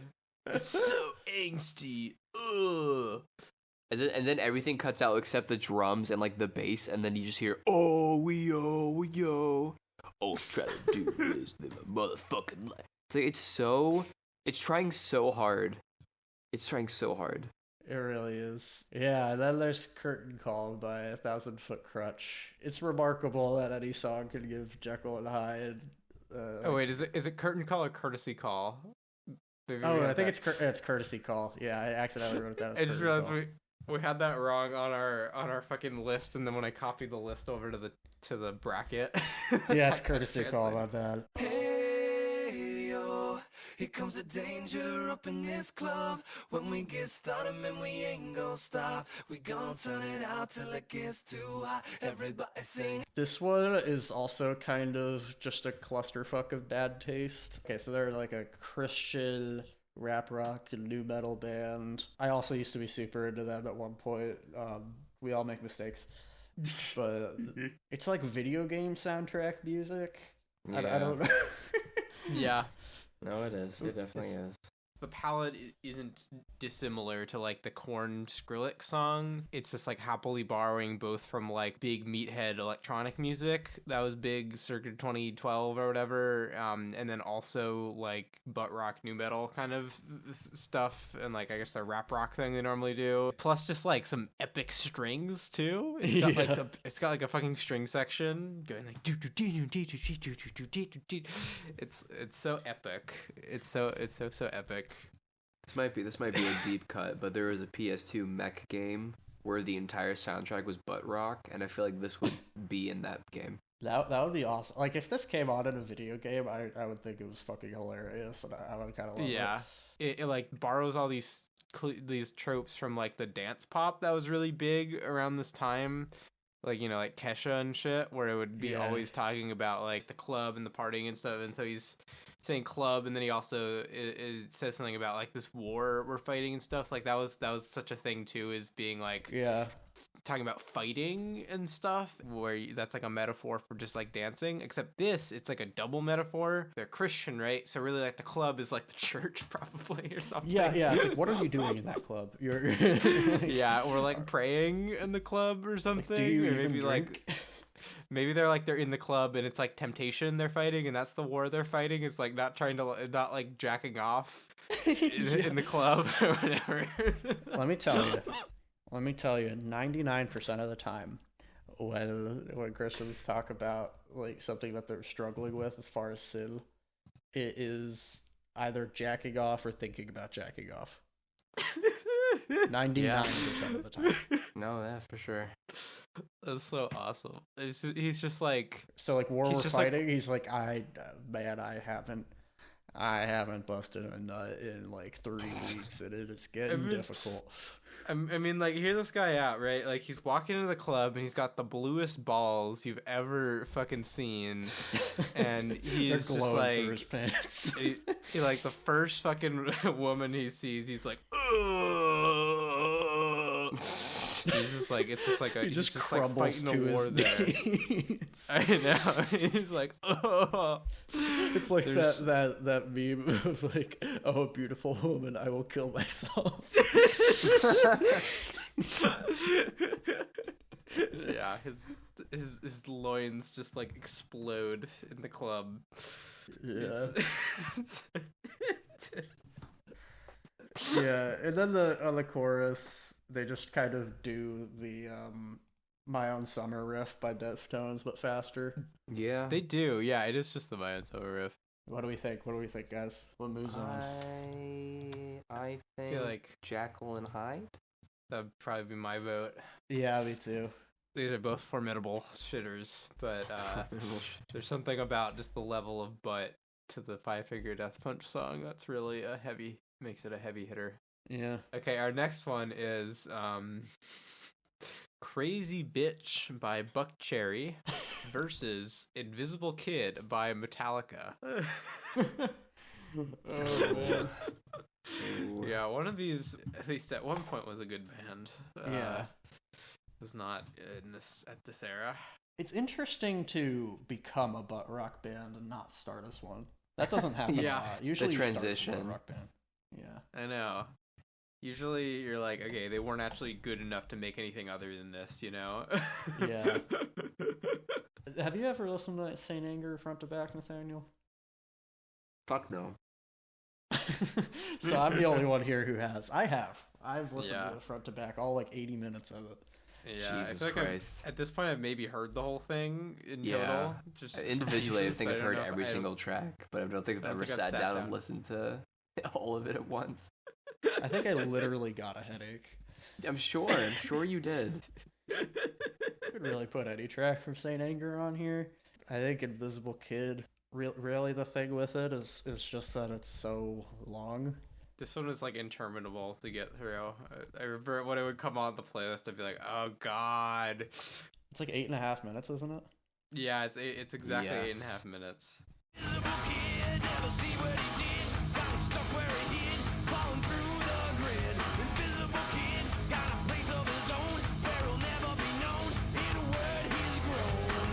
But I mean, the thing everyone brings up is the snare. Mm-hmm. Yeah. For good reason. It is bad. It's not unearned. The song just starts with the snare too. Like literally, it's the first sound as a snare hit. Yeah. Yeah, it really like announces its presence. Yeah, we're not here to tell you that the Saint Anger snare is actually good, but I will say it is far from the only problem with the song. Yeah. Like, no, if they fixed that, it would be almost just as bad. Yeah. Like the mixing in general is absolutely awful. And like the way they write this song is just to kind of do each riff like over and over again forever, like the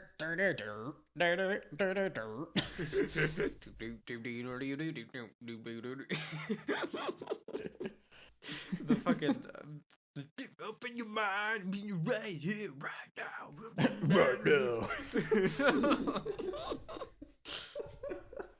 Invisible kid falling through the grid.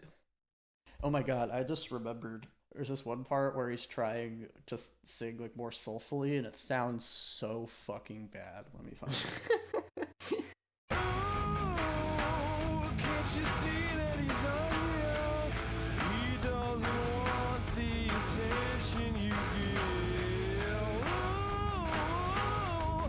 Like, listen to his singing there. It is so off key and like straining. It's crazy. Oh my god. He's just off the grid. He's falling through the grid. This is what it sounds like when you fall through the grid. And then Crazy Bitch. Crazy bitch. Scream so loud, getting fucking laid. You want me to stay, but I got to make my way. This fucking like Aerosmith wannabe vocalist is so funny. Yeah. In this song, he's just like so violently horny and misogynistic. Like it's crazy. Like it's so funny. Like you're just so used to hearing double entendres and euphemisms and stuff, and then suddenly you have this guy walk in here and say, "She's a crazy bitch, but she fucks so good. I'm on top of it." And it's just like, it's like most of the song too, and it's funny. There's like harmony too. What he does. Yeah, the vocals are aggressively multi-tracked. So good. Mm-hmm. I love the line like, "Getting fucking laid." Getting fucking I think Crazy Bitch might be worse than Invisible Kid. Shit. Just lyrically, it's fucking revolting. It's terrible. Yeah, it probably has like the higher like density of shit. But then Invisible Kid has going for it that it's just so hard to get through because it's so fucking long. Mm-hmm. So I don't know. I'm honestly kind of up in the air on this one. Honestly, my gut says Invisible Kid. Yeah, that's like that one is just so hard to get through. That's like, yeah, I mean, it's the only bad thing about there's a lot of bad things about Crazy Bitch, but Invisible Kid is just like there's not a good bone in its body. Like everything about it is terrible. Yeah. I will say with Crazy Bitch, the like wah guitars are pretty funny on the verses too. Yeah, that is true. And yeah. it is like kind of catchy in a very in an abstract way. An abstract way. Oh, I love you, Freddie. Go ahead and freak me out. Yeah, at least Crazy Bitch is like a song, like it's like a song. True. It's like built like a song, and every element of that song is so shit that it's like a bad song. But like Invisible Kid like isn't even a song. It's just so taxing and really long, and there's not a single like idea that like sort of coalesces to the point of like being like identifiably part of a song, It just feels like a bunch of like demos just like stitched together. All right, I guess Invisible Kid. Majority rules then. Yep, slipping through the grid. Let's see, this Crazy Bitch fell through the grid there. Yeah. All right, and then here we have Brick Wall by Day to Remember versus Hot Shower by Chance the Rapper. We really make it easy for ourselves. Yeah. Oh my god. Okay, well, I mean, if you don't know this album, we are all very familiar with it. It was Chance the Rapper's album, The Big Day, from 2019. it was of course we all know Chance the Rapper. Most of his music's like pretty good. A lot of people really like him, and then he releases this album which is dog shit. His first album. This is technically his debut album, and Jesus Christ, it is bad. And so we really could have picked any song from it, literally any song, and we just picked like Hot Shower because that's like the one people talk about, and is like has like lots of identifiable funny moments in it. Dude, I just called a plug and his phone was unplugged. I was looking at Doug like, ooh. Dude, that shit don't even make no fucking sense. Like having fucking arguments for paying 50 extra cents for barbecue. The Hot Shower beat has nothing happening in it. There is nothing going on. It is like an 808. It's a wasteland. Yeah. I don't think there's even like an actual synth in the song like anywhere. I might be wrong, but yeah, unless you count the fucking 808, then I don't think there is. Yeah. And Chance the Rapper starts the song with like one of the worst hip hop verses ever. Point blank. Period. Yeah, it's pretty bad.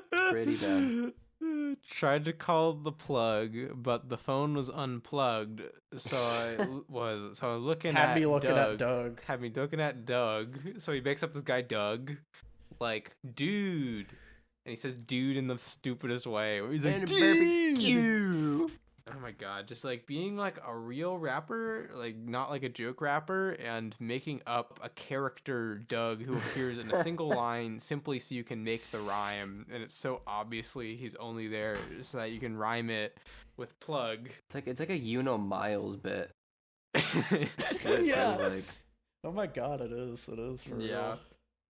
Because every line, it's like, okay, surely this is the most annoying inflection he's going to do, and then he outdoes it, like, consecutively with every single line. Yeah, it's, like, genetically engineered to be as annoying as fucking possible. Yeah.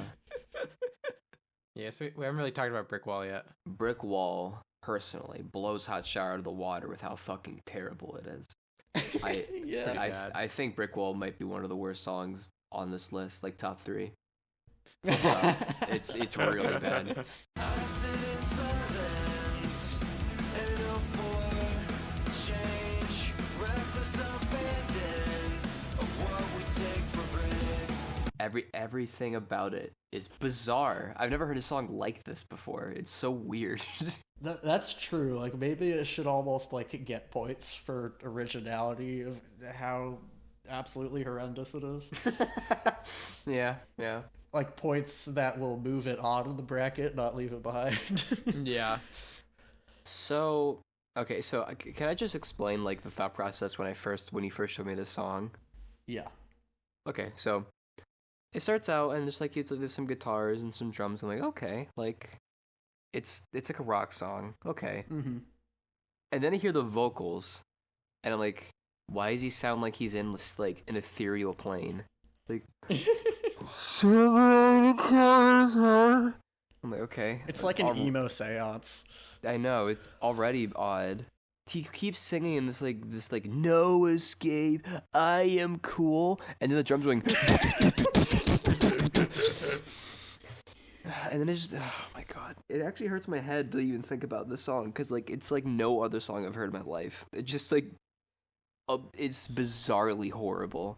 Like, I don't know what kind of fucked up head he has to, like, I feel like he got, like, shot in the head and survived and lost, like, whatever part of the brain is, like, makes creative good things, and then he just made the worst thing ever.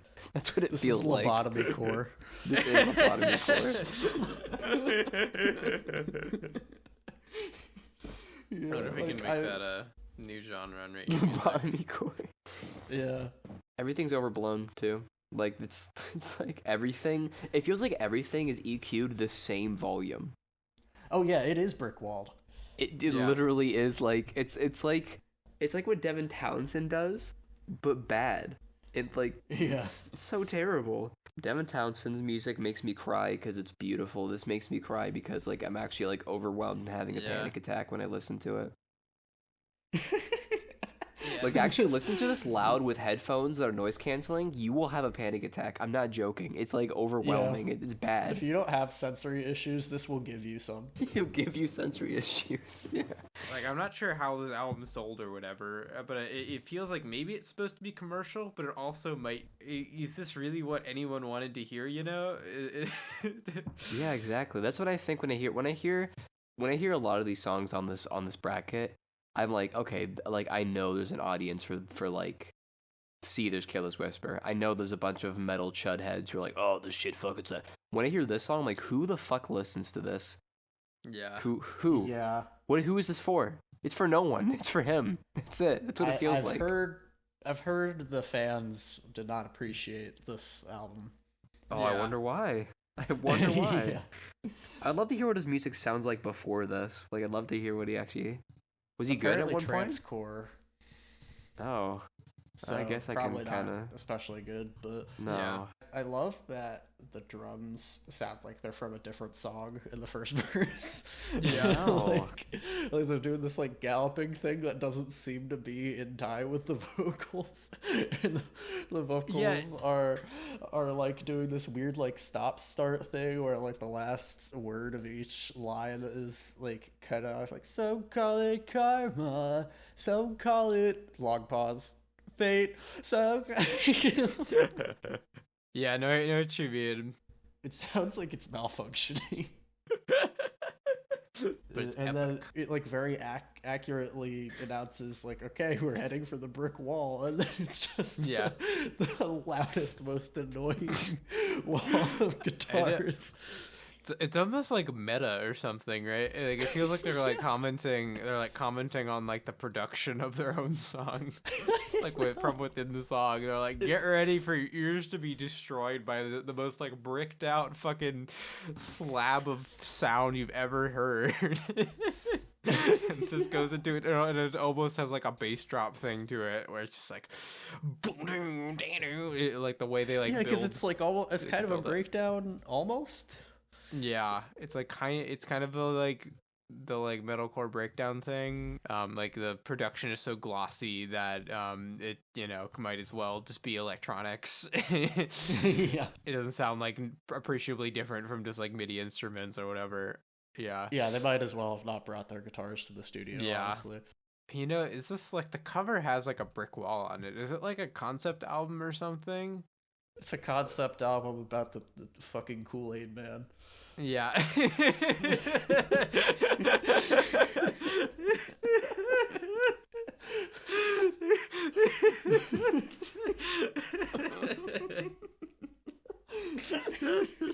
But yeah, it sounded like Nathaniel's vote was brick wall. I think the more I talk about it, it has to be brick wall for me too.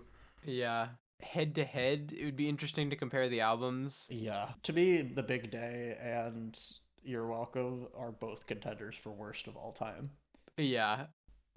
So that would be real interesting here. Yeah. So our next one is Big Idea by AJR versus Earth by Little Dicky.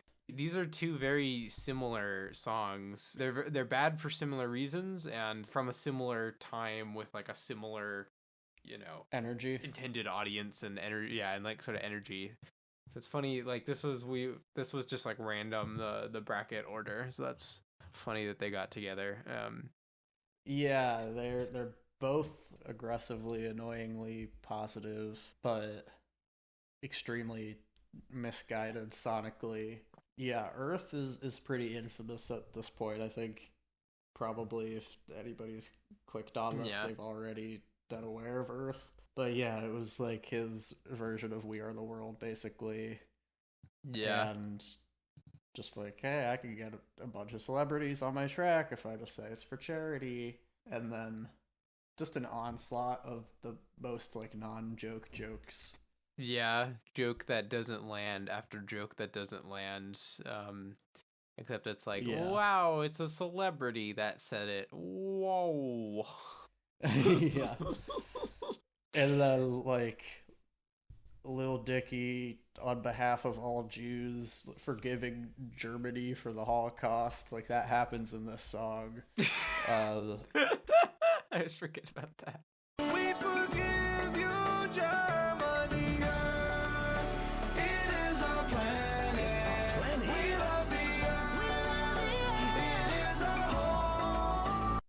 Yeah.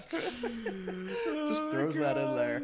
The song is not about that. He just like had it on his mind, I guess. I know. Like, we forgive you, Germany. Also, like, I don't know anything about global warming, but like we gotta do something, guys. And also listen to Leonardo DiCaprio. He's probably the person on the planet who knows the most about global warming because he's famous, and I don't know anybody who hasn't been on TV. It's disgusting. Yeah, it's the most just like fake ass celebrity quasi activism. No intention or real willingness to like think about the root of any of these problems. It's just, the sort of like, hey guys, we gotta do better. We're a bunch of rich people. We actually have money and influence, but we're just going to make a song then where we sort of say platitudes and make stupid jokes. Yeah, just signaling that we care about the issue is enough. Yeah. There isn't a real call to action. I think they like say to donate to Leo's charity or something. Maybe it made some money for charity. I don't know if it's like a good charity. This feels like actually what like like a virtue signaling could mean. Yeah, it's like put something definition. It's like anti-SJW tainted phrase, but like if I had to like say something that it actually applied to, it'd probably be something like this, where it's just purely like, oh look, we care about the issue. Now back to fucking selling 10 million t-shirts went on, fucking several giant cargo ships during their journey to 3 different countries and taking my personal jet across the street. Yeah, I know. And that's against Big Idea by AJR, which is just...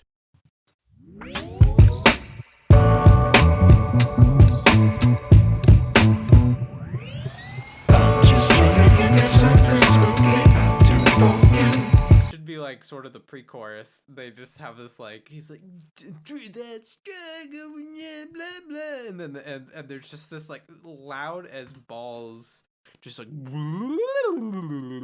except it's just like this noise thing that's super wide and just like assaulting you on all sides. Yeah, so annoying. It's like the 21 Pilots like we will never be on the radio thing while they're like desperately trying to. It's like, oh, we're just kids and we're just DIY and we're just doing our own thing, and I've seen every side of the industry, but like nobody wants to buy our stuff, and it's like one of you isn't even 18 yet. Like calm down. Yeah, and then we should say this is like early AJR. I think it's like 2013. It's 2013. They've like their sound's a little different now. I think they feel kind of similarly shit, just in slightly different ways. Their shtick has always kind of been the like, oh, we're so relatable. We're just a couple of normal guys, and we don't know how to pay taxes, and we don't know how to get a real job, and I have a personal, very deep hatred of AJR. Every fiber of my being. I despise them. There's also the aspect of them that they're like a 21 Pilots ripoff. Just like a ripoff of something that's just not good to begin with. So yeah, it's so funny that they're like the B tier of it. Of even like this sound. Walmart brand 21 Pilots. So it's a hard match. I think Daniel's still not back. So I guess I'm leaning Earth. I think Earth is maybe more gross and harder to get through. I like really wanted to say AJR because I have like such a I just hate them so much, but I am like not sure if like this song on its own merits beats the shit that is Earth. Earth is like such a like perfectly shit song, Yeah, it's a shame in a way. Yeah. I know. I feel like if we were doing like worst like artists, they would be like maybe that's next time we do one of these we could do something like that. Okay, I guess we move Earth on. Okay, we're nearing the end of round 1. This is a long we're getting to the end. I mean, most of it will be this most of the time will be this first round, because then we won't have to like summarize the songs, we'll just sort of compare them. So we're almost exactly. We're in the home stretch here. Okay, Payphone by Maroon 5. which I think everyone's heard, and then a song that probably nobody's heard. Nobody's heard. The F Word by Hank Williams Jr. We were like really close to doing, so he made this song for like the like McCain-Palin presidential run, which is called the McCain-Palin tradition, which was just a shitty country song with his shitty voice on it, and it's really, really, really bad. And funny. And really funny. But then we just discovered, we saw that he has this song called The F Word. And it was like, what the fuck is that? It was like, we had to like hear it. Yeah. And so we went and checked it out and decided that it was maybe even worse than the McCain-Palin song. Yeah. And so that was the one. And it's, of course, this song, it was like a deep cut from one of his albums that, like, of course, nobody's heard. Yeah, but YouTube autoplayed it, I think, is what was happening. Like, maybe that was what it was. A bunch of shit music, and then it came on, and we were going to move on to something else, but we were like, wait, a song is coming up called The F Word? What? Yeah.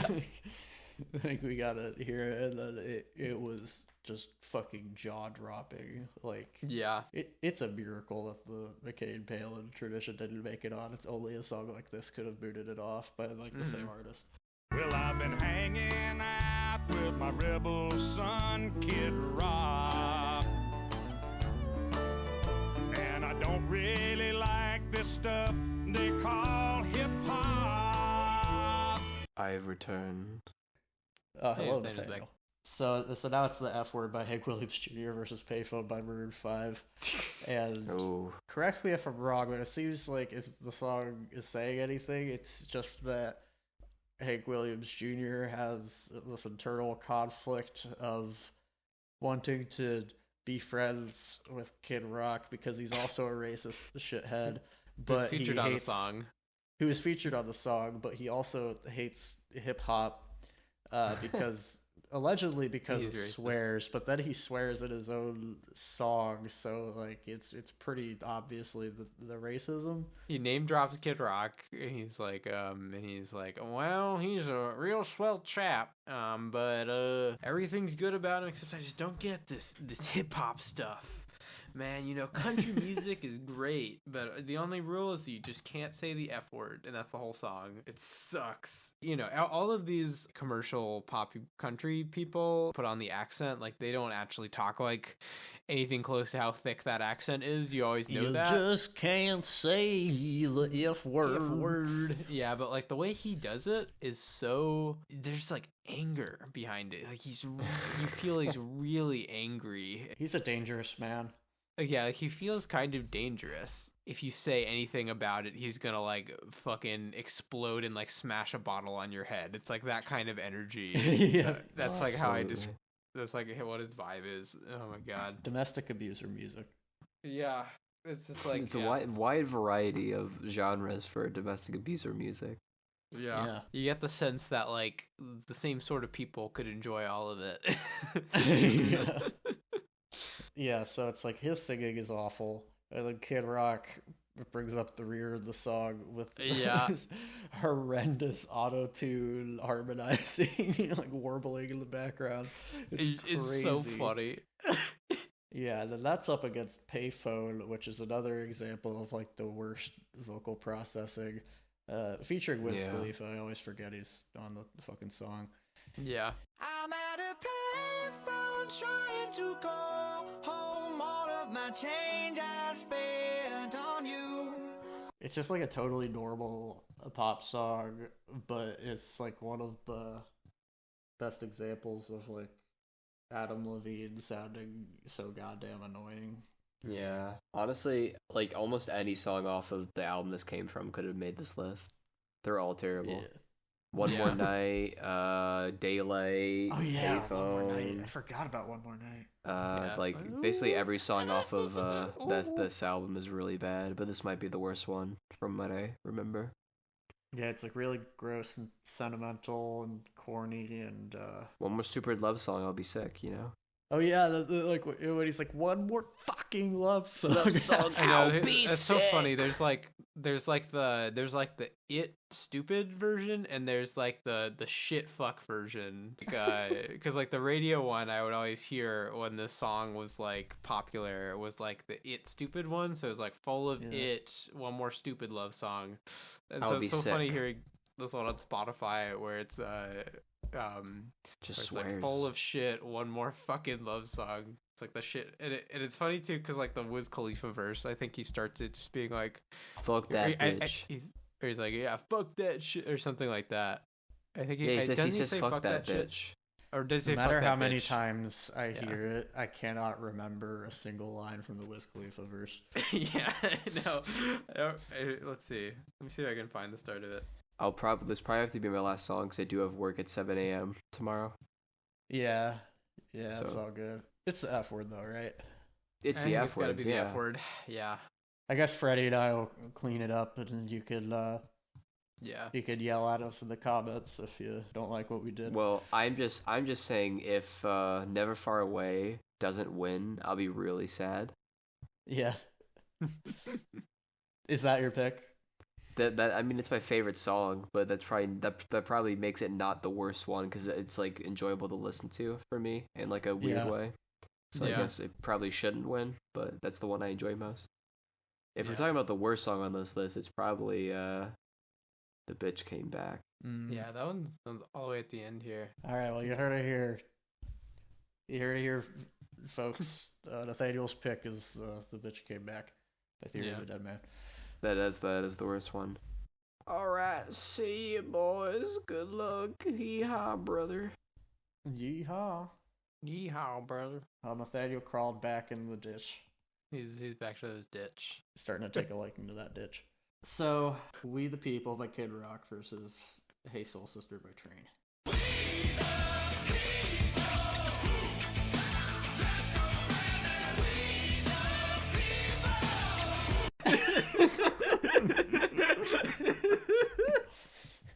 I think this is the lamest song on the bracket. It's just a "Let's Go Brandon" song. "Let's Go Brandon" is so lame, like as a thing to say, because it all it communicates to me is that you're too childish to say fuck. Yeah. Like, just say fuck Joe Biden. Say fuck Joe Biden. I'm like, it's like a dog whistle, but like everybody knows what it is. Yeah, so I know. God, it's so stupid. Yeah, it's just dumb. Like, there are people that like Joe Biden, but that's not like most Joe Biden voters, you know? Like, most people who just voted for Joe Biden just did because he was like, well, he's marginally better. He's not Trump, I guess. Yeah, it's not like it's really hitting anyone close to their heart, you know, when you're saying fuck Joe Biden, you know? It's just like, yeah, I also don't like Joe Biden. Like, yeah, but I guess we're just saying we don't like Joe Biden from like different, like, you know, from like different sides or whatever. Just got like the boom boom clap drums. And... Yeah, I like what he says. You social media trolls can suck on D's nuts or something like that. Yeah, he says D's nuts. The instrumental is partially a vaguely hip hop beat, partially like a sort of butt rock song, but it doesn't really commit to any particular genre. I don't know. It is really funny though. Yeah. Whole generation mentally ill. He's just like saying like the culture war fucking like talking points. It's just like the worst Twitter thread ever. That's just what the song is. And then there's Hey Soul Sister, which might be some kind of torture device. Yeah. We've all been subjected to time and time again. Hey, soul sister, ain't that Mr. on the radio? Stereo, the way you move ain't fair, you know. Classic Hey Soul Sister. Train has so many members. Look at all of They them. do. Like, it's way too What do many. they all do? The song just has like drums and like ukulele and like, yeah, like finally has a full band like right in the last like 30 seconds. Yeah. He's trying to sell you something. I don't know what it is, but it's like car commercial music, I guess. I don't know. It's just car commercial music. The moment where he's just like, there's the untrimmed chest line. I think that's the song. Yeah. Right? Yeah. Yeah, the unturned chest line. But then there's also the "I'm so gangster, I'm so thug." Yeah, how was he allowed to say that? He's just the whitest fucking dude you've ever seen. He just like gets away with it.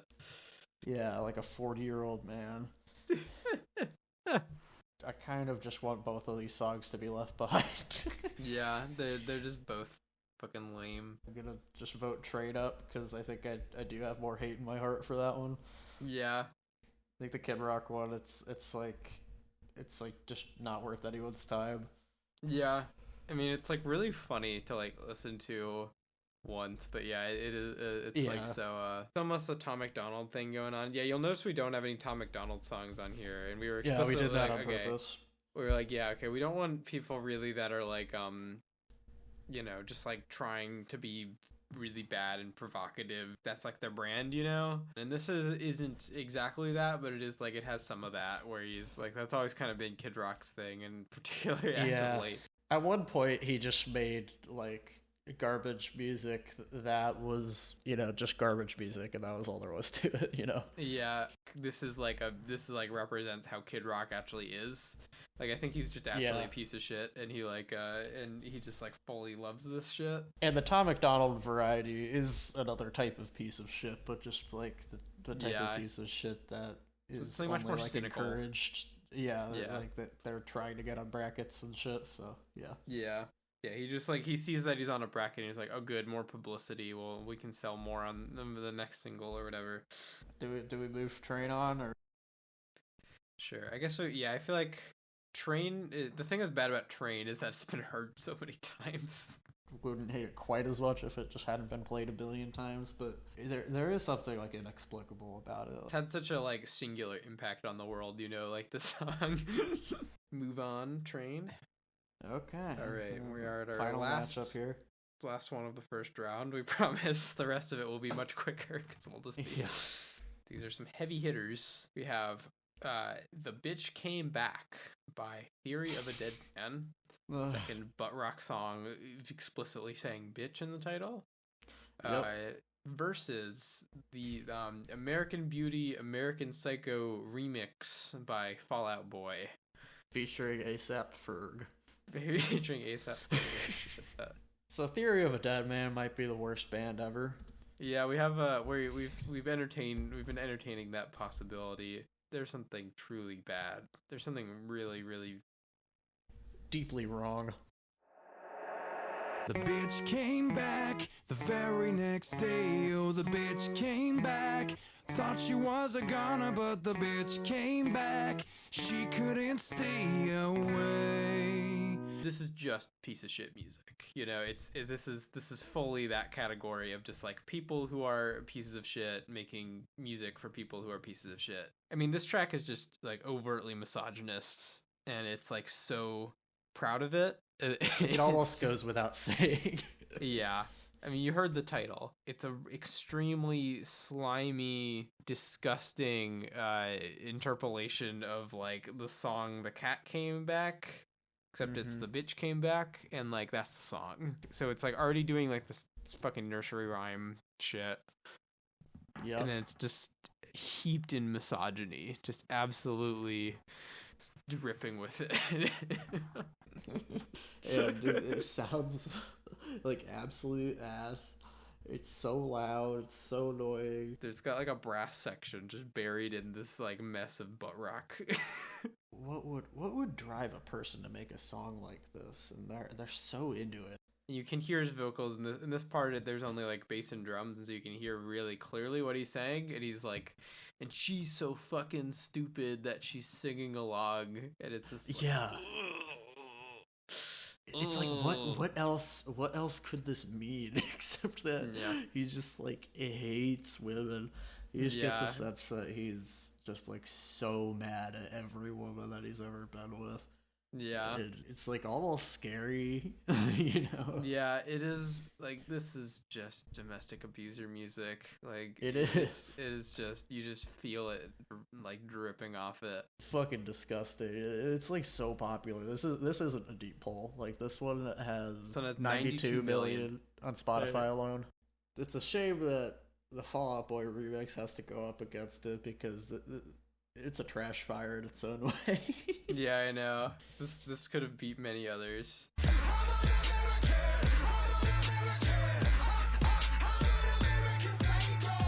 Oh my god, is it hard to get through that one? I used to be like way in the Fall Out Boy. I can still like put on their old stuff and like have a decent enough time, you know? Yeah. Like they used to be a band. Yeah, I know that like played instruments and yeah.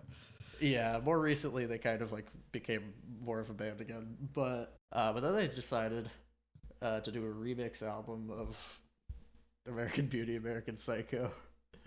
And so the whole album got remixed like this. I mean, putting like dumbass trap drums over this song, which, you know, I think we can both agree, not one of Fall Out Boy's better tunes. Yeah. American Psycho. Wow. Yeah. Like, I can't believe they made that a song. It shuts down my brain hearing it a little bit. I know. It's like, what do I say about this? This is such a clusterfuck. And then they're kind of like doing a trap EDM thing a little bit, like with the riser and Yeah. I don't know. This was like pretty dated when it came out. It's real lame. But yeah, it can't compete with the bitch came back. I mean, Yeah, unfortunately, I think there's a clear winner here. Yeah. all right, well that does it for round one, and That's then for we'll round kind one. of speed through the rest of these. Yeah. This will be more. Yeah. So now we go through and. So we've already sort of heard what all the songs are, so we can just sort of compare. So we have first up, we have Toby Keith, Red, White, and Blue versus Disturbed, Conflict. Oh man, My hated enemy. I'm going Conflict. That's where my vote is. Yeah, this one's like it's so much more harmless a song than Red, White, and Blue, but it is just so shit that it like has Chud energy, like you can still tell. it does. This is kind of like the before and after 9/11, you know? There's Yeah, like a yeah, big for audience real. overlap Oh my God. between Oh, these. it's so true. And it's sort of like right before 9/11, it was like, okay, we don't have a geopolitical rival or a good scapegoat to justify this ridiculous military spending, so we just gotta like target the enemy or whatever. Then suddenly 9/11 happens and it's like, oh, thank God, Statue of Liberty shaking her fist at fucking Saddam Hussein. Or whatever. Now we have Happy Ending. Happy Ending versus Dance Dance Monkey. Monkey. Holy shit, man. I mean, it's Happy Ending. I think it's got to be Happy Ending. It's just so gross. It's so fucking vile. Yeah, Happy Yeah. Ending. Like I said earlier, just it sounds as bad as possible. Yeah, is as racist as possible, explicitly. So like that's gonna be hard to knock out. Like Dance Monkey is a trash fire for sure, but Yeah, it's only it's bad. It's honestly not even close. I mean, you're just sort of assailed on all sides in both that it's like the music is bad, the lyrics are bad, and then also he's a shitty person, and you just feel them all coming together. And like in the song, he is engaging in the shittiness. Yeah, he's like clearly a shitty person engaging in shittiness with like a shitty instrumental, which is also racist, and lyrics which are racist and also gross. And yeah, no, it is everything. It's just bad everything. It's like genuinely reprehensible. Yeah. Yeah. Okay, so Happy Ending moves on. There we go. Now we have Honky Tonk Badonkadonk versus Fack. Both very sexually charged in different ways. I guess it has to be Fack for me. Oh, for sure. But Honky Tonk Badonkadonk is a very... It sticks with you. I tip my hat to it. Yeah. I have more respect for it, which is why it stays behind. Yeah. Sometimes us respecting the song will make it move farther, and sometimes it will hold it back in the bracket. Yeah. But definitely Fack. I mean, yeah. I think it's got to be Fack. Thunder versus Christmas shoes. Oh man. Okay, I gotta think about this one. This one's a little harder. Oh god, I fucking love Christmas shoes so much. I think it's like the funniest thing, but that's like coloring my perception. I mean, it is so terrible. It's truly, I mean, it's something to behold. It's like a monument of shit. It's like, yeah. And like I remember actually hearing it on the radio. Like these are both songs that I was introduced to from the radio. Yeah, oh my god. I guess I want to say Thunder Moves On. Yeah. Very on the fence about it. I could probably be convinced otherwise, but I think Christmas Shoes can maybe fade into the background a bit more, and maybe that it's funnier is almost Yeah. like a point in its favor because of like the novelty of it. Like with Thunder, it's kind of everything I don't like about the pop trends of the time. Yeah. I feel like I enjoy myself when I'm listening to Christmas Shoes because I find it so hilarious. Yeah. Which unfortunately maybe means that it's like so bad it's good territory, that it like overshoots just bad, you know? Yeah. It's not quite the yeah, no, it's probably more deserving. All right, Thunder moves on. Okay. R.I.P. Christmas Shoes. So then we R.I.P. move on to Christmas the Shoes. other side. That would, yeah, Christmas Shoes is a special place in my heart. Oh, Never no. far away. Versus Never Far Away versus Jekyll oh, and Hyde. we all just like Jekyll and Hyde. Never Far Away feels kind of has like a Christmas shoesy thing for me, where I'm like so charmed by it. Yeah, it's like probably not the one that should win, but it is so beautifully terrible. Yeah, it's like I love it and I want to see it win because it deserves everything. Yeah, you know, I want to give it the world. But yeah, it's got to be Jekyll and Hyde though, doesn't it? The most butt of all the butt rock with just that. We all. Yeah, it's got to be Jekyll and Hyde, unfortunately. Okay, now we have Invisible Kid versus Brick Wall. Mm-hmm. Ooh. That's a tough one. Also, yeah, these are getting harder and harder. I guess that makes sense. Like 10 seconds of Brick Wall is considerably harder to listen to than 10 seconds of Invisible Kid. Mm-hmm. But the Invisible Kid is like so hard to get through because it's 8.5 minutes long. Yeah, I think Brick Wall for me. I think I gotta go with my gut. I don't know if there's like much I could give Invisible Kid about like anything, but yeah, it's kind of a nothing song. It's like so aggressively unformed. Yeah, like maybe limping along for 8.5 minutes like means that it doesn't really deserve to move on. While Brick Wall is just such a clusterfuck, it almost like, deserves it more. It has like surgical precision, with how bad it is. All right, Brick Wall it is. Let's say Brick Wall moves on. Earth versus the F word. Earth versus the F word. This is hard, man. I guess the F word is more interesting. The F word is kind of fascinating. Ultimately, Earth is just cynical. Yeah. I don't know. The F word, I mean, it's interesting because it's like a look into his mind. This like look inside his mind is just like this level of shit is really I don't know, kind of compelling in that way. So that's maybe my vote. Yeah, I'll go with you on that. I think it's a solid argument for it. Yeah. Okay. So the F word moves on. F word's having a good run.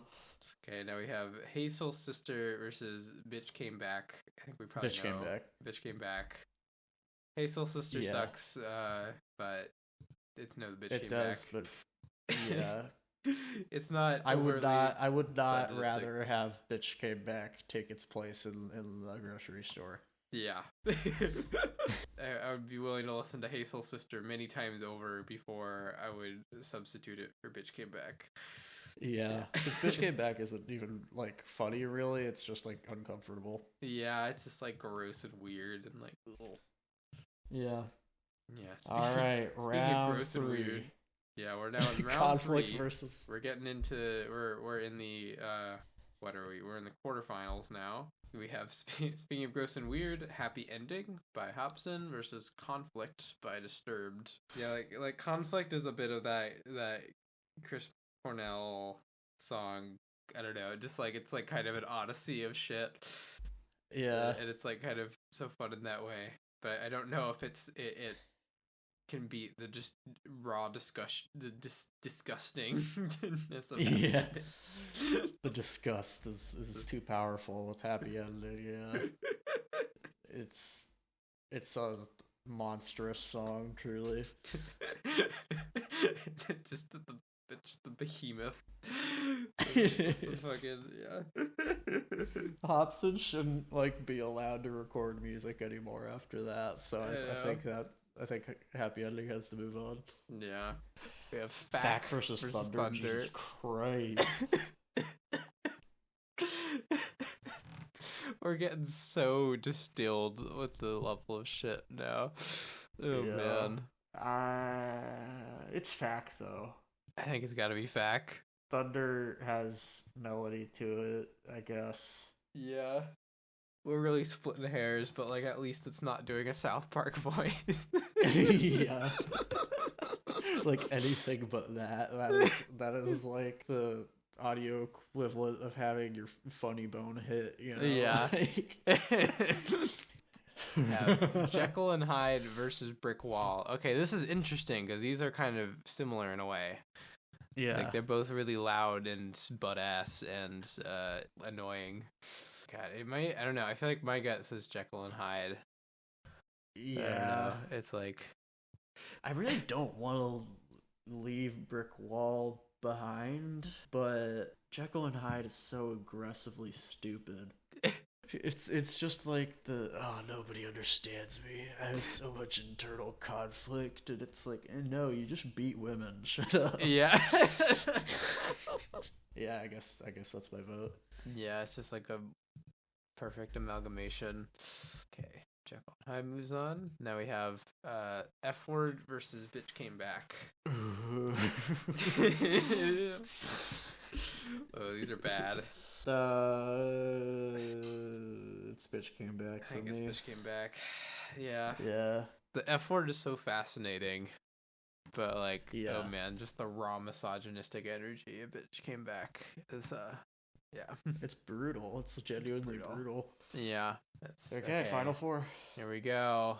First we have oh boy, this is probably this might be like the worst two hip hop songs ever. We have Happy Ending by Hobson versus Fack by Eminem. They're both like almost not songs. Yeah. And they're both so disgusting and like for nobody. Yeah. I'm like convinced. I think beneath it all, Eminem is like an okay dude. And like he's just making the song to say like fuck you to somebody. He's sort of generally angry and he's like, fine, I'll make a shit song. Which is annoying and like whatever, but like it's a that's it. Whereas Happy Ending is like who Hobson is. Yeah. Right? Like he like loves this shit. If you like seen the music video for this thing, he's like grinning through the whole thing. Mm-hmm. He's like so loving this shit. It's like kind of evil. Yeah, there's just like something kind of evil about it. Yeah, and as annoying as Fack is, as unfunny as it is, as like homophobic as it is sometimes, which like, that is significant. That certainly is there. But also that is, it doesn't excuse it, but it does seem to come more from a place of like immaturity. Yeah. Yeah, I guess it's got to be Happy Ending. Yeah. For me. Okay. I think Happy Ending moves on to the finals. Unsurprisingly. Unsurprisingly. We did sort of predict that. Oh, we have Jekyll and Hyde versus The Bitch Came Back. Now we have... Oh, that's funny. We had like the two worst like hip-hop songs ever, and now we have probably the two worst like butt rock songs. Yeah. Yeah. I feel like... I guess for me it's Bitch Came Back. I think it's probably got to be Bitch Came Back. The horns... Or oh my god, the melody is so incessant. Yeah, the anger being more pointed towards a marginalized group of people. Yeah, not good. Yeah. Okay, Bitch Came Back moves on to the finals. And now, oh my god, the grand finals. We now have Happy Ending versus The Bitch Came Back. Which one is the worst song of all time? According to us. Yeah. As of now, anyway. We'll see if there's a part 2. But yeah, this is so hard to pick. Yeah, they're bad for very similar reasons, you know. Yeah, they both have like a deep hatred within them, but The Bitch Came Back, it's angry, whereas Happy Ending, it's sort of smiling. It's like behind a grin, you know? Yeah. To like assault you in different ways. Yeah, there's something twisted about Happy Ending that he's like bragging about this. Yeah, twisted is a good word for it. Yeah. Oh god, I'm just listening to that hook. Oh. Yeah, Jesus Christ. And then with Bitch Came Back, it's also kind of twisted because they're trying to make this like stadium rock anthem for chuds to like rally behind. Because there's always a thing, right, with like breakup albums and breakup songs where it's like, okay, you gotta like, if it's not done in a sort of tasteful way, then you can just turn it into like you're an artist with like millions of fans and you're like turning those millions of fans on this like person, even if they were like an awful partner in person. Nobody deserves having millions of fans turned on them, right? Yeah, I think there's an argument that it maybe has more of a capacity to actually affect how people think about that group of people. Bitch Came Back, I think, is like about as outwardly hateful as you can get and still have like a bunch of people rally behind it. I don't know anybody that would really rally behind Happy Ending. Yeah, I don't know. Hobson has some fans. He does have some fans, but do they like Happy Ending?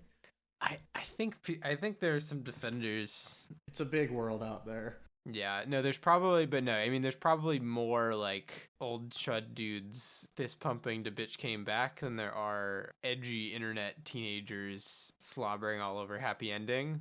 I mean, because like, you know, because there's like 4chan kids, you know, and shit like that. That's true. Right, like that's like the people who like Happy Ending. I guess so, yeah.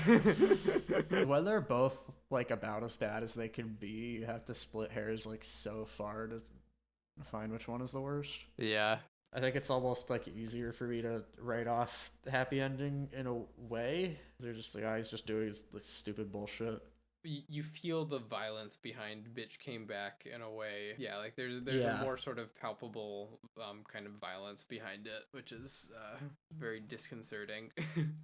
Yeah. It's just like, yeah. And that, along with like the lack of creativity, obviously, and the, the songwriting, and fuck it, my vote is Bitch Came Back. Yeah, it's hard. I mean, because it's like the thing. Because here's like the thing, right? If somebody asked me to like show them like the worst song I've ever heard, I'm absolutely pulling out Happy Ending, right? Like that one, it's right. It's like so. Every little bit of it is like It is immediately obvious what's Yeah, it's like immediately obvious what's wrong with it. That's true. That's a good point also. On the basis of like the immediate content, that one maybe wins, but then like on the basis of like the sort of holistic kind of effect, maybe the Bitch Came Back wins. That's hard. I think the fact that the Theory of a Dead Man one doesn't sound like a joke at all. Yeah. Like that's so much of a part of why it's hard to listen to. Yeah, no, that you feel that they mean it. Like it's really it feels really weird to hear him just like calling his like ex-girlfriend or whatever like, you know, bitch, and he's like so fucking stupid or whatever, doing that like with just like genuine anger. Like yeah, no, that's very true. Yeah, so yeah, maybe that one has to be the winner.